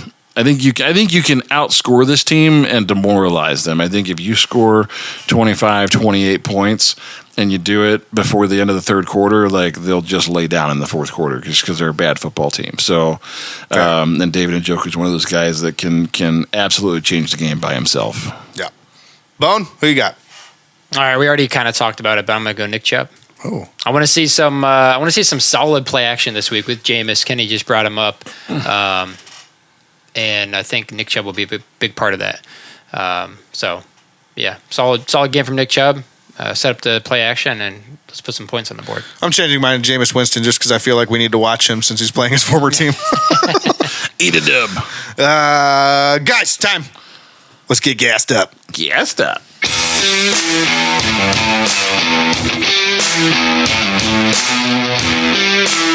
All right, it's that time again. What time is it? It's time to talk about what's getting us gassed up. Is there anything that you guys are excited or angry about right now? We'll start with Bone.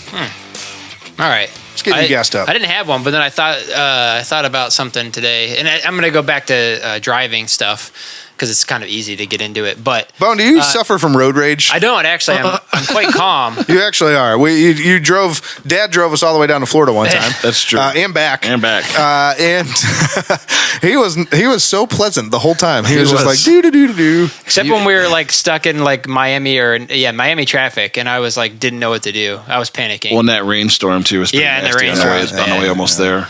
Yeah. But no, it was good. It was good. But all right, so getting onto the highway and you're behind somebody and they don't hit highway speeds by the time Oh my merging. God, it's the worst. I think it's dangerous as hell. It is dangerous. As a matter of fact, and I'm behind this Porsche Cayman today. I'm getting on an on-ramp onto 77, and there's literally... That guy would be the first one to tell you that it's Porsche. there you go. I don't know. Whatever. Yeah, probably. And it ended up being a younger guy, too. I expect an older person. It was just some young guy on his phone, and that made me mad. They should know better. We got on the highway at 65. We got on the highway at 55. And I'm not trying to get on 77 South in the middle of like green going 55 miles an hour. Luckily, there was not a lot of traffic. But if you're hitting the highway at rush hour and you need to merge onto the highway, you need to be going highway speeds. Usually because trucks. You're screwing trucks, you're screwing people that you're merging into the lane. And it's dangerous for you to do as is because it's hard to merge when you're going slower than the rest of everybody. Then you get into that situation of like, how far do you slow down to just get into traffic? Exactly. You're almost hitting your brakes. Everybody's hitting their brakes, slamming on their brakes. You know, I think you guys remember the Speed Kills campaigns? Like everything was like, speed kills. F those guys. I think that actually like ruined a lot of drivers because maybe speed does not kill. It's actually there are all kinds of studies. If you go slightly over the speed limit, it's much safer than going slightly under the speed limit. Well, that's why the expressway is so popular and is safe. The expressway is safer than anywhere else because everybody's moving the same direction quickly. Yeah. So I just it's crazy. It just made me mad because I'd be pissed. It's just this young dude on the phone. There was plenty of room to hit highway speeds. I'm talking like 3/4 of a mile. This is how long this on-ramp is to get to speed, and he just wouldn't do it. That's obnoxious. Yeah. At least do one or the other. Either get off your phone or hit highway speed. It was frustrating. I Or the other. Yeah, I don't know. That's a bad job out of him. Kenny, what's getting you gassed up? Okay, guys, I'm gassed up. I'll tell you why. Sally Field. The actress? Yeah. This last week was her birthday. She turned 78 this week. It's pretty old. It's not where I was going, but I could buy her a coffin. be thoughtful. Look, I've always had a thing for Sally Field. Like as an older woman crush. Because she was always... Is Sally Field or Sally Fields? Sally. It's Sally Field. I think you Google Singular? it. Sally Plural? Field. Yeah. I want to find out. I like But she was always like the mom, like, or like the grandma, like everything that like I've ever seen, like modern cinema. Started like Mrs. Doubtfire. Just one field. Yeah, just one field, Sally Field. So I said, she's getting me gassed up. Starting with like Mrs. Doubtfire, Forrest Gump. I think she was like in ER, Brothers and Sisters. Like she was like the mom, like the matriarch of the family on like a lot of those shows. Yeah. I've only ever really known older Sally Field. This week, I was introduced to young Sally Field. Oh boy, what'd you watch? And I didn't watch anything. I started seeing all these, like, it's her birthday, and they were celebrating Sally Field and her life of achievement in cinema and things. And I'm looking at these pictures, and I was like, holy shit, Sally Field, like, was Smoke Show. Like, absolute smoke. Wife, you better watch out. If you get your hands on a time machine... I was gassed up this week by my new celebrity crush, which is young Sally Field. Just absolute stunner. Incredible. Going back in time. Yeah. I had no idea that she was like sex pot. Sex pot is one of the funniest words in all of the English language. All right, so That was getting me guess. That was you were like, Engines. you're just watching the news, and you're like, Sally Field. I like her. Well, like I saw this picture. I really like Sally Field. Yeah, I was like, who is that? Like, that's a nice looking girl. And then they were like, she's 78. And I was like, wow, she looks good for 78. There you have it. Kenny is Nice. Kenny Thunder. Yeah. I mean, like I said, I always had like an old lady crush on her. Like, I always thought she was a nice looking older lady. I'm going to see if I can get Sally Field on the show. But now that I've seen young Sally Field, like now it's like a borderline obsession. I want to see if I can get Sally Field on the show. Bring her on. If I get Sally on the field, Sally Field. If I get Sally on the field. Wow. That took a turn. If I get Sally Field on the show, Kenny will die a happy man. I will tell her to her face that she's a smoke show. I'm in. This is my life's mission now. Guys, what's getting me gassed up? Were you done with Sally? Yeah, I'm done. I'll never be done with Sally Field, but You're always gassed up about it. It's like a constant gassed up. Like you're constantly it like makes your heart pitter patter a little bit. Yeah. It's nice looking lady. This explains your blood pressure problems. Too much Sally Field. Too much Mrs. Doubtfire. But no, it's getting me gassed up. Bad water pressure and not enough hot water in hotel showers. And so obviously, we didn't have a show last week because I was work conference. Bye week, we took a break. It just made sense because I had a work conference and it was a bye week for the Browns. But I'm at this work conference and they put us up in a decent hotel, like nothing crazy, but nice enough. Hilton Garden Inn. They don't sponsor us. The hotel's just fine, and I'm like, everything's amenities are all good. I go to take a shower the first morning right before the first day of the conference, and there's like no water pressure. I have to change. They also have the stupid shower head where there's like 14 different settings. Like I need like 2 settings, and like seriously, fuck you. But there's like 14 different settings, so I find one that I get enough water pressure that I can actually take a shower. And then you turn the water all the way hot and it's just hot enough to take a shower, like just barely hot enough to take a shower. And you're like, seriously, like I just want a nice hot shower. I'm already stressed out. We're at work. Not that, it was a good conference or whatever, but it's like, I'm at work. So it's like, I just want to take a shower. Nope. I usually find that my hotels have good water pressure and good heat. Nope. I usually look forward to my hotel shower. Yeah, I mean, if you're... So I would get gassed up if I had bad pressure. And right, bad see? heat. Yeah. See? Fair. Yeah, I mean, you just expect it to work correctly is the bottom line. Like, I expect to go, and I'm like, I expect a hot shower with good water pressure. And when I don't get it, I'm fucking pissed. And so I was pissed in the morning. That first morning, I was very stressed because I was like, seriously, like, now I gotta, like, I'm rushing to get there because it took longer to shower because I have no water pressure, no hot water. Yeah, that's unfortunate. And I don't want to get gassed up again talking about it. That would get you gassed up. Mm-hmm. Yeah, I was in the moment. I have a complaint. You wrote down Sally Field. It's young Sally Field that is gassing me up. All right, I'm sorry. I will. I'll make sure that's noted in the notes when that goes out to the masses. Yeah. All right. I was looking up young Sally Field. All right, guys, it's time. It's going to take us to King of the North.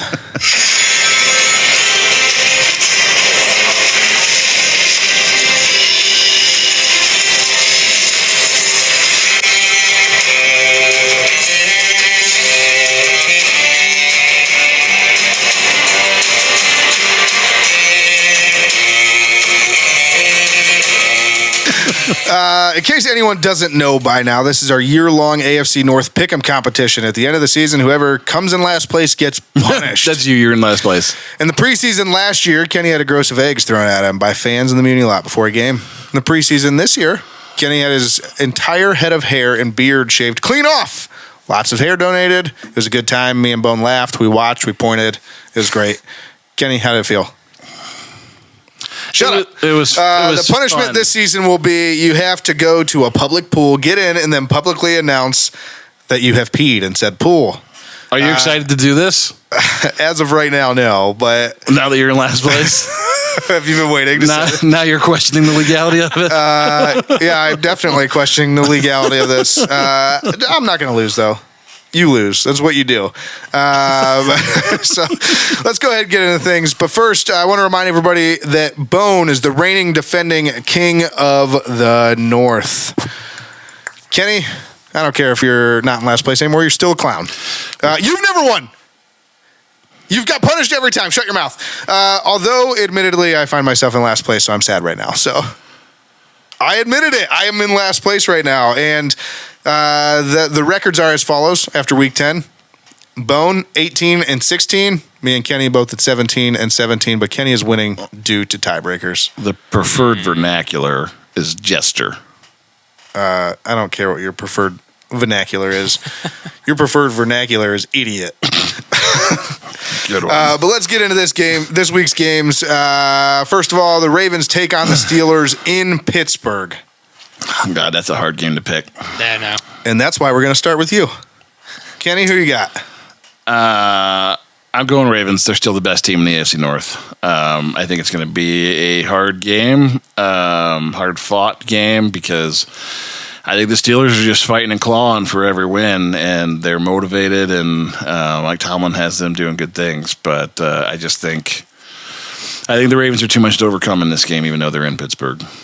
Fair. Bone, who you got? Man, this is a hard one. I'm really trying not to lose. It's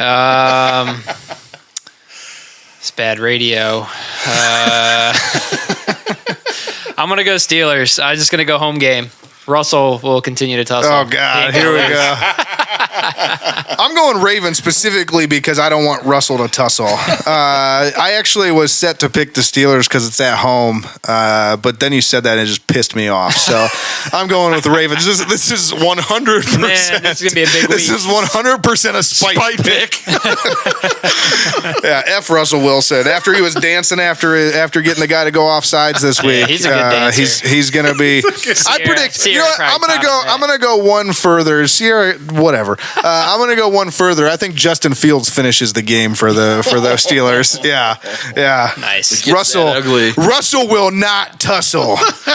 You just lost the game. You just lost it for the Ravens after wishing Will ill on Russell like that. I'm going with the reason that you love Russell Wilson is so just. Like, it's not even a real reason. Like, you just happen to get him in fantasy football for like 6 years in a row.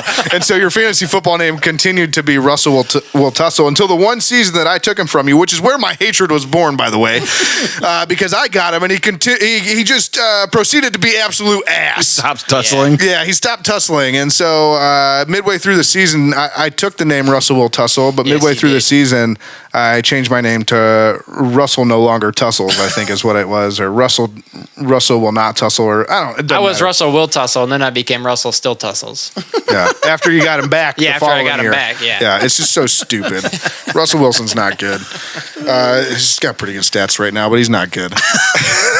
Anyways, next up for King of the North, the Bengals travel to LA to take on the Chargers. Bone, who do you have in this one? I'm going to go Chargers. I'll take the whole team. The whole team. The home team. The whole train.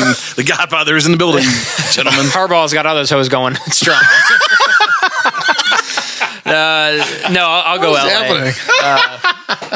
Joey B's still really good, but Chargers defense is also really good. So his brother got stiff-armed by Baker Mayfield last week. Team. Sure. Chargers are a good team. That's fair. Should we go Kenny? Should we go me? I'll go. Okay.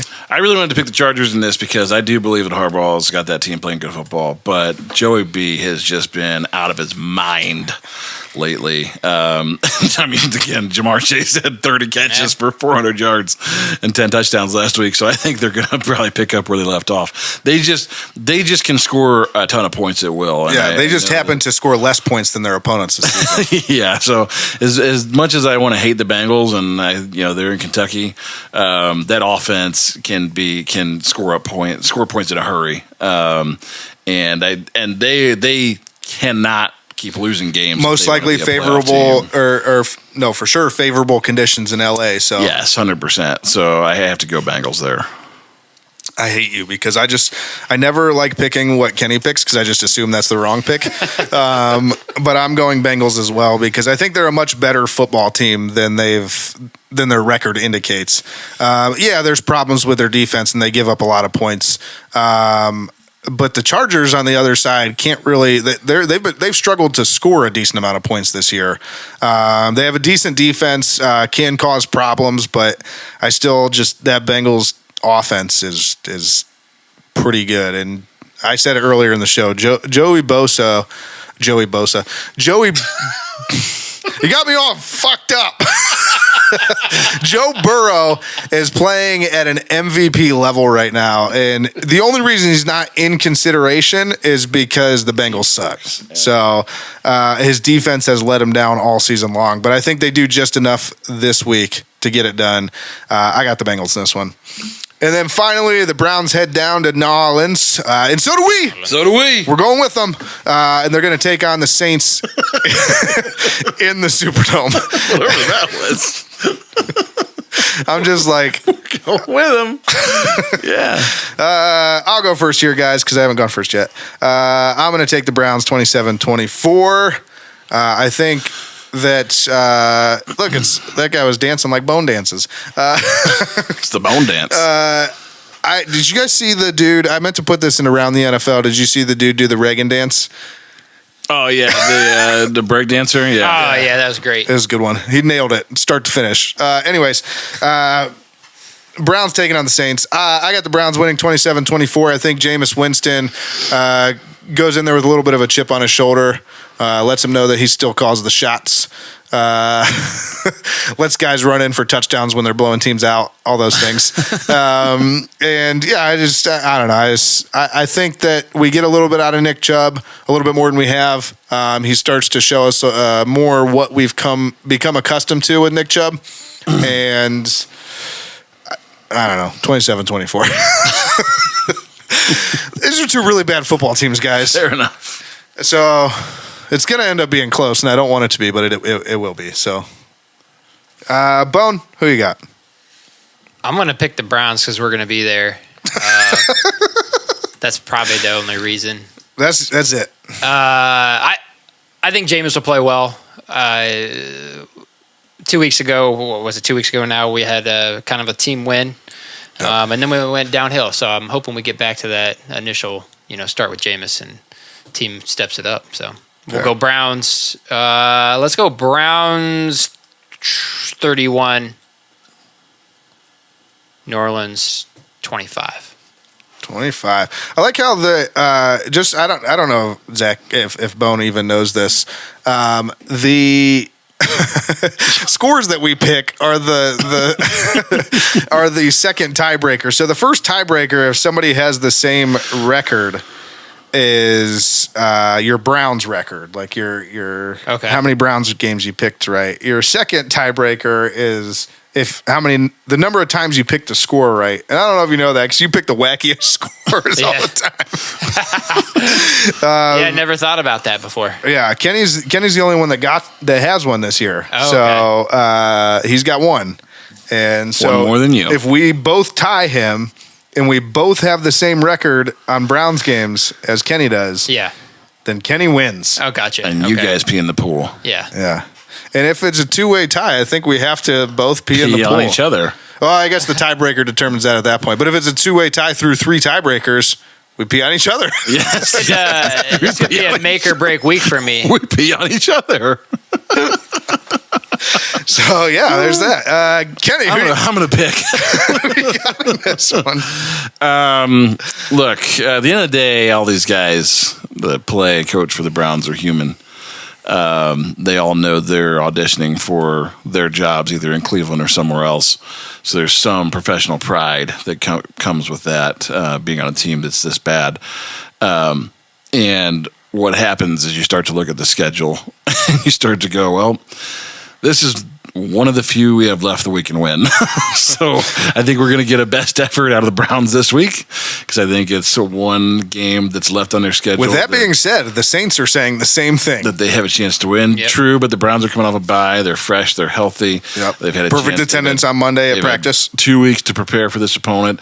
New Orleans Saints, while they may be looking at the Browns thinking the same thing, are into their interim head coach already, who's got one game under his belt, and he clogged the toilet that day. Long story short, I'm going Browns 31-20. I think it's what I said earlier. I think like if they can get out in an early lead here and put up a couple touchdowns early, I think they will just the Saints will lay down in the second half. You think Myles Garrett racks up a few more sacks? Yeah, probably. I mean, that offensive line. Is it time for him to just be selfish and just be like, "That's it. I'm just going for sacks the rest of the year." Playing pretty well, but I just think that offensively, like we're going to be able to score more points than they can. Fair. And so there you have it. We'll see where things are after this week. Me and Kenny are not going to change. We will both, relative to each other, we will have the same record. Bone could sink or swim for Bone first to worst. I know, that's what I was looking at. Pretty scary. But with that, let me remind everybody to call the Burning River Sportscast Hot Take Hotline. Never get to call and leave your hot takes on the Hot Take Hotline. Remember, these are hot takes. So many hot takes. 330-227-8080. 330-227-8080. 330-227-8080. 330-227-8080. Call now. We want to put your takes on the air. And be sure to check out our gear, www.thetapandmedia.com/shop, and that'll do it for us. Kenny, what can we expect next week? Oh, man, this week is going to be an absolute whirlwind with us being in New Orleans this weekend. Yes. So the plan, remember I said this is the plan. Plan is for us to be live on Sunday night. At least we're going to try to be. Depends on the level of inebriation, also our level of depression, whether or not the Browns win or lose, whether or not we need to continue to drown our sorrows, or whether we'll be in a celebratory mood. So either way, we could be wasted. So if we are live Sunday, join us Sunday evening after the game for another live edition of Burning River Sportscast. And we will be recapping the Browns' Week 11 game against the Saints. And then we should be on, 8, maybe 9. There's a time change down there. We haven't factored that in. That's true. The time for that episode, if we have it, is fluid. Yeah, just keep an eye on social medias. We'll make an announcement. YouTube, Facebook, and X for when our live stream will be, when we'll come up on your feed. And then next Thursday, we'll be back with the Week 12 preview for the Thursday night football game against the Steelers. And then we'll, of course, have another Browns backers interview for that as well. Do we have... TBD. When's John Hughes coming back? Not till... that's December, isn't it? Yeah, the first week of December. Yeah, so... Yeah. Mark it down, everybody. John Hughes will be back with us the first week of December. It's just Browns backers next week. Yeah. So social media. Don't forget to check us out on social media. Tappan Media is on Facebook, Twitter, and Instagram at The Tappan Media and Burning River Sportscast. That's this podcast is on Facebook, Instagram, TikTok, and YouTube at Burning River Sportscast, and on X at Burning River Pod. Find our podcast wherever you get your podcasts. We're talking Apple Podcasts, Spotify, YouTube Music, Amazon Music, Stitcher, Pandora, iHeartRadio, Pocket Cast, Castro, Good Pods. We're your number one rated football podcast. Number one. And so many more. And you know how that takes us to, Ken? Hey! Facts for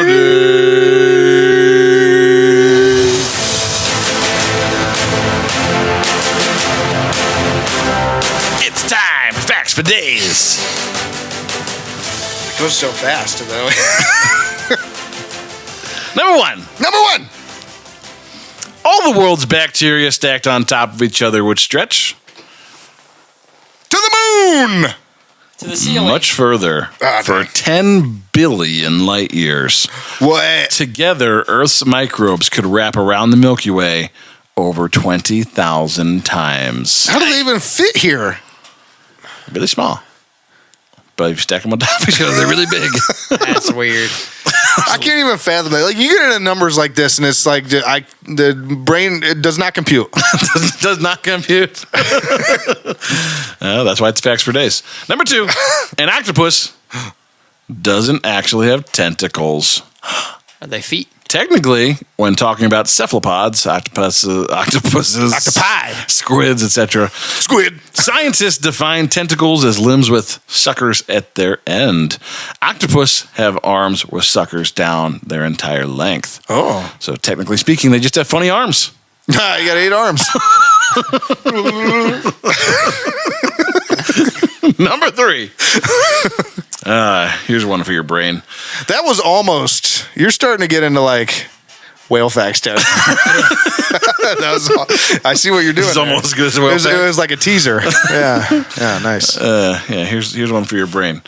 We often think of space as infinite and limitless. Mm-hmm. However, did you know that our solar system has a wall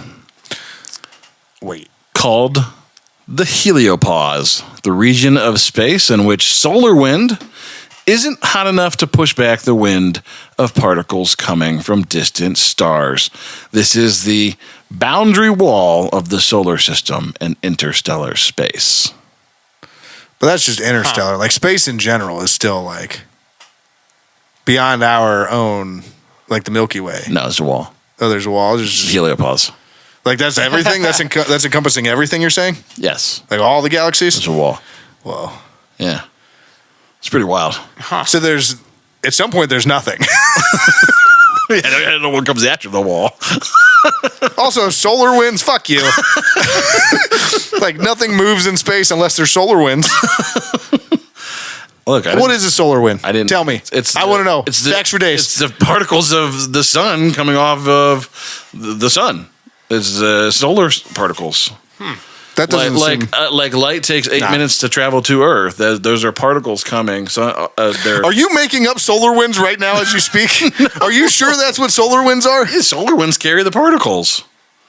The sun is nuclear fusion. I'm gonna be honest with you. You don't sound convincing at all. Neil Tyson DeGrasse, you are not. The sun is a big ball of nuclear explosion. It's just constantly burning and emitting energy. It's just pushing energy out into space. That's how we have warmth and light. Sounds like you just described yourself.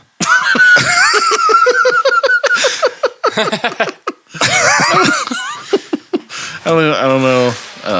Google heliopause. I don't know. I don't know what to tell you. And that's facts for days. Really tied him up there. I got him back for telling me my mom was the Big Easy. Cindy is the Big Easy. Unbelievable. I love Cindy. I hate you.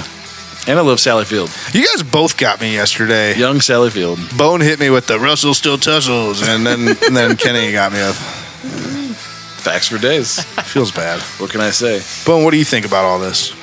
About space and time? Yeah. I don't think about it. Fair. It's easier that way.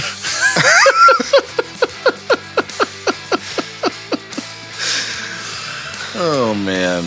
What a bye week it was. Yeah, it was good. I really don't. Is it time to get home to... Yeah, I'm going to bed. Good night. Bon appetit. Don't just be a part of a solar wind. Be the whole solar wind. And only you can prevent river fires. Solar wind. Nobody said anything. And Bone got scared. Burning River Sportscast. Burning River. Solar. I was going to say Solar Wind Sportscast. Oh, when the saints go marching in. Oh, when the saints go marching in. I want to be in the number. Oh, when the saints go marching in. Good night, Cleveland. Good night, Atkins. Good night, Cleveland. Quiet on set. I now have 2 loves in my life. Big city living and a voodoo woman named Phyllis. I didn't think we'd be getting into Brad Pitt's ass. I can't even say it. I didn't think we'd be getting into Brad Pitt's ass. Yeah. Didn't think we'd get in there. We talk a lot of analingus on this show. So put your right foot in and take your right foot out. Then put your right foot in and shut the hell up because it's not time for the hokey pokey. It's time for the Burning River Sportscast. Motorboat? You play the motorboat? You motorboat, son of a bitch. You old sailor, you. You know what I was thinking during that interview? What were you nothing, because you don't have thoughts because you're a brainless idiot? Wow. My name is Uhtred, son of Uhtred. By the way, I want my foreskin back. It doesn't matter what you think. Women's Guide to Anal Sex, and it was the second edition. Who makes a second edition? The weather outside is weather. The other one, the finger eating food fingers. Oh my God! My ass is full of shit. He's shit everywhere. Yes. Ejaculate all over my body and my genitals. Yes. Oh no! We suck again. You don't need fundamentals when you got heart. and Jesus. And Jesus. That's right. Touchdown. Number Anyways, one. What do you mean funny? Funny how? How am I funny? it's going down. Down. I'm yelling timber. Goddamn jets. Should we start a meat podcast of it, like The meat pod. slow roasted? The leads are weak. Leads are weak. Fucking leads are weak. You're weak. That we should send a team of oil core drillers a la Armageddon to Mars to have them access the newly discovered reservoirs of water trapped 7 to 12 miles under the surface that, when released, will cover the entirety of everything on the planet, less than a mile high. All I do is win, no matter what. Erroneous on both counts. Oh Lord. I mean, last year when I won and went home, my wife's pants hit the ground. Wow. But damn, Well, I'm sorry, I hijacked your segment for a second to do some good podcasting. You know why, mister? Because you drove a Hyundai to get here tonight. I drove an $80,000 BMW. That's my name. I think we've officially lost all of our more conservative viewers. So I don't think they want to listen any longer. This is just happened? it's Mother Nature. I live my life a quarter mile at a time. Where's Logo Girl when you need her? I desperately want to make love to This cheese We girl. need Cheese Girl now. Down goes Anderson! Down goes Anderson! Who's canceled now? Who's canceled now? Probably me. You making fun of fat people? I'm not. Just you. We're a whole race, basically. No way. You just finger bang their salad. What? You first get shocked, and then you get the shocker. Hey, you like to see homos naked? That's cool, man. Whatever. No. Most people, they're driving along and they're in between meals. They're like, I'm a little hungry. I'm going to have a granola bar. And he's like, I need a cheeseburger. Are you not entertained? Are you not entertained? Is this not why you were here?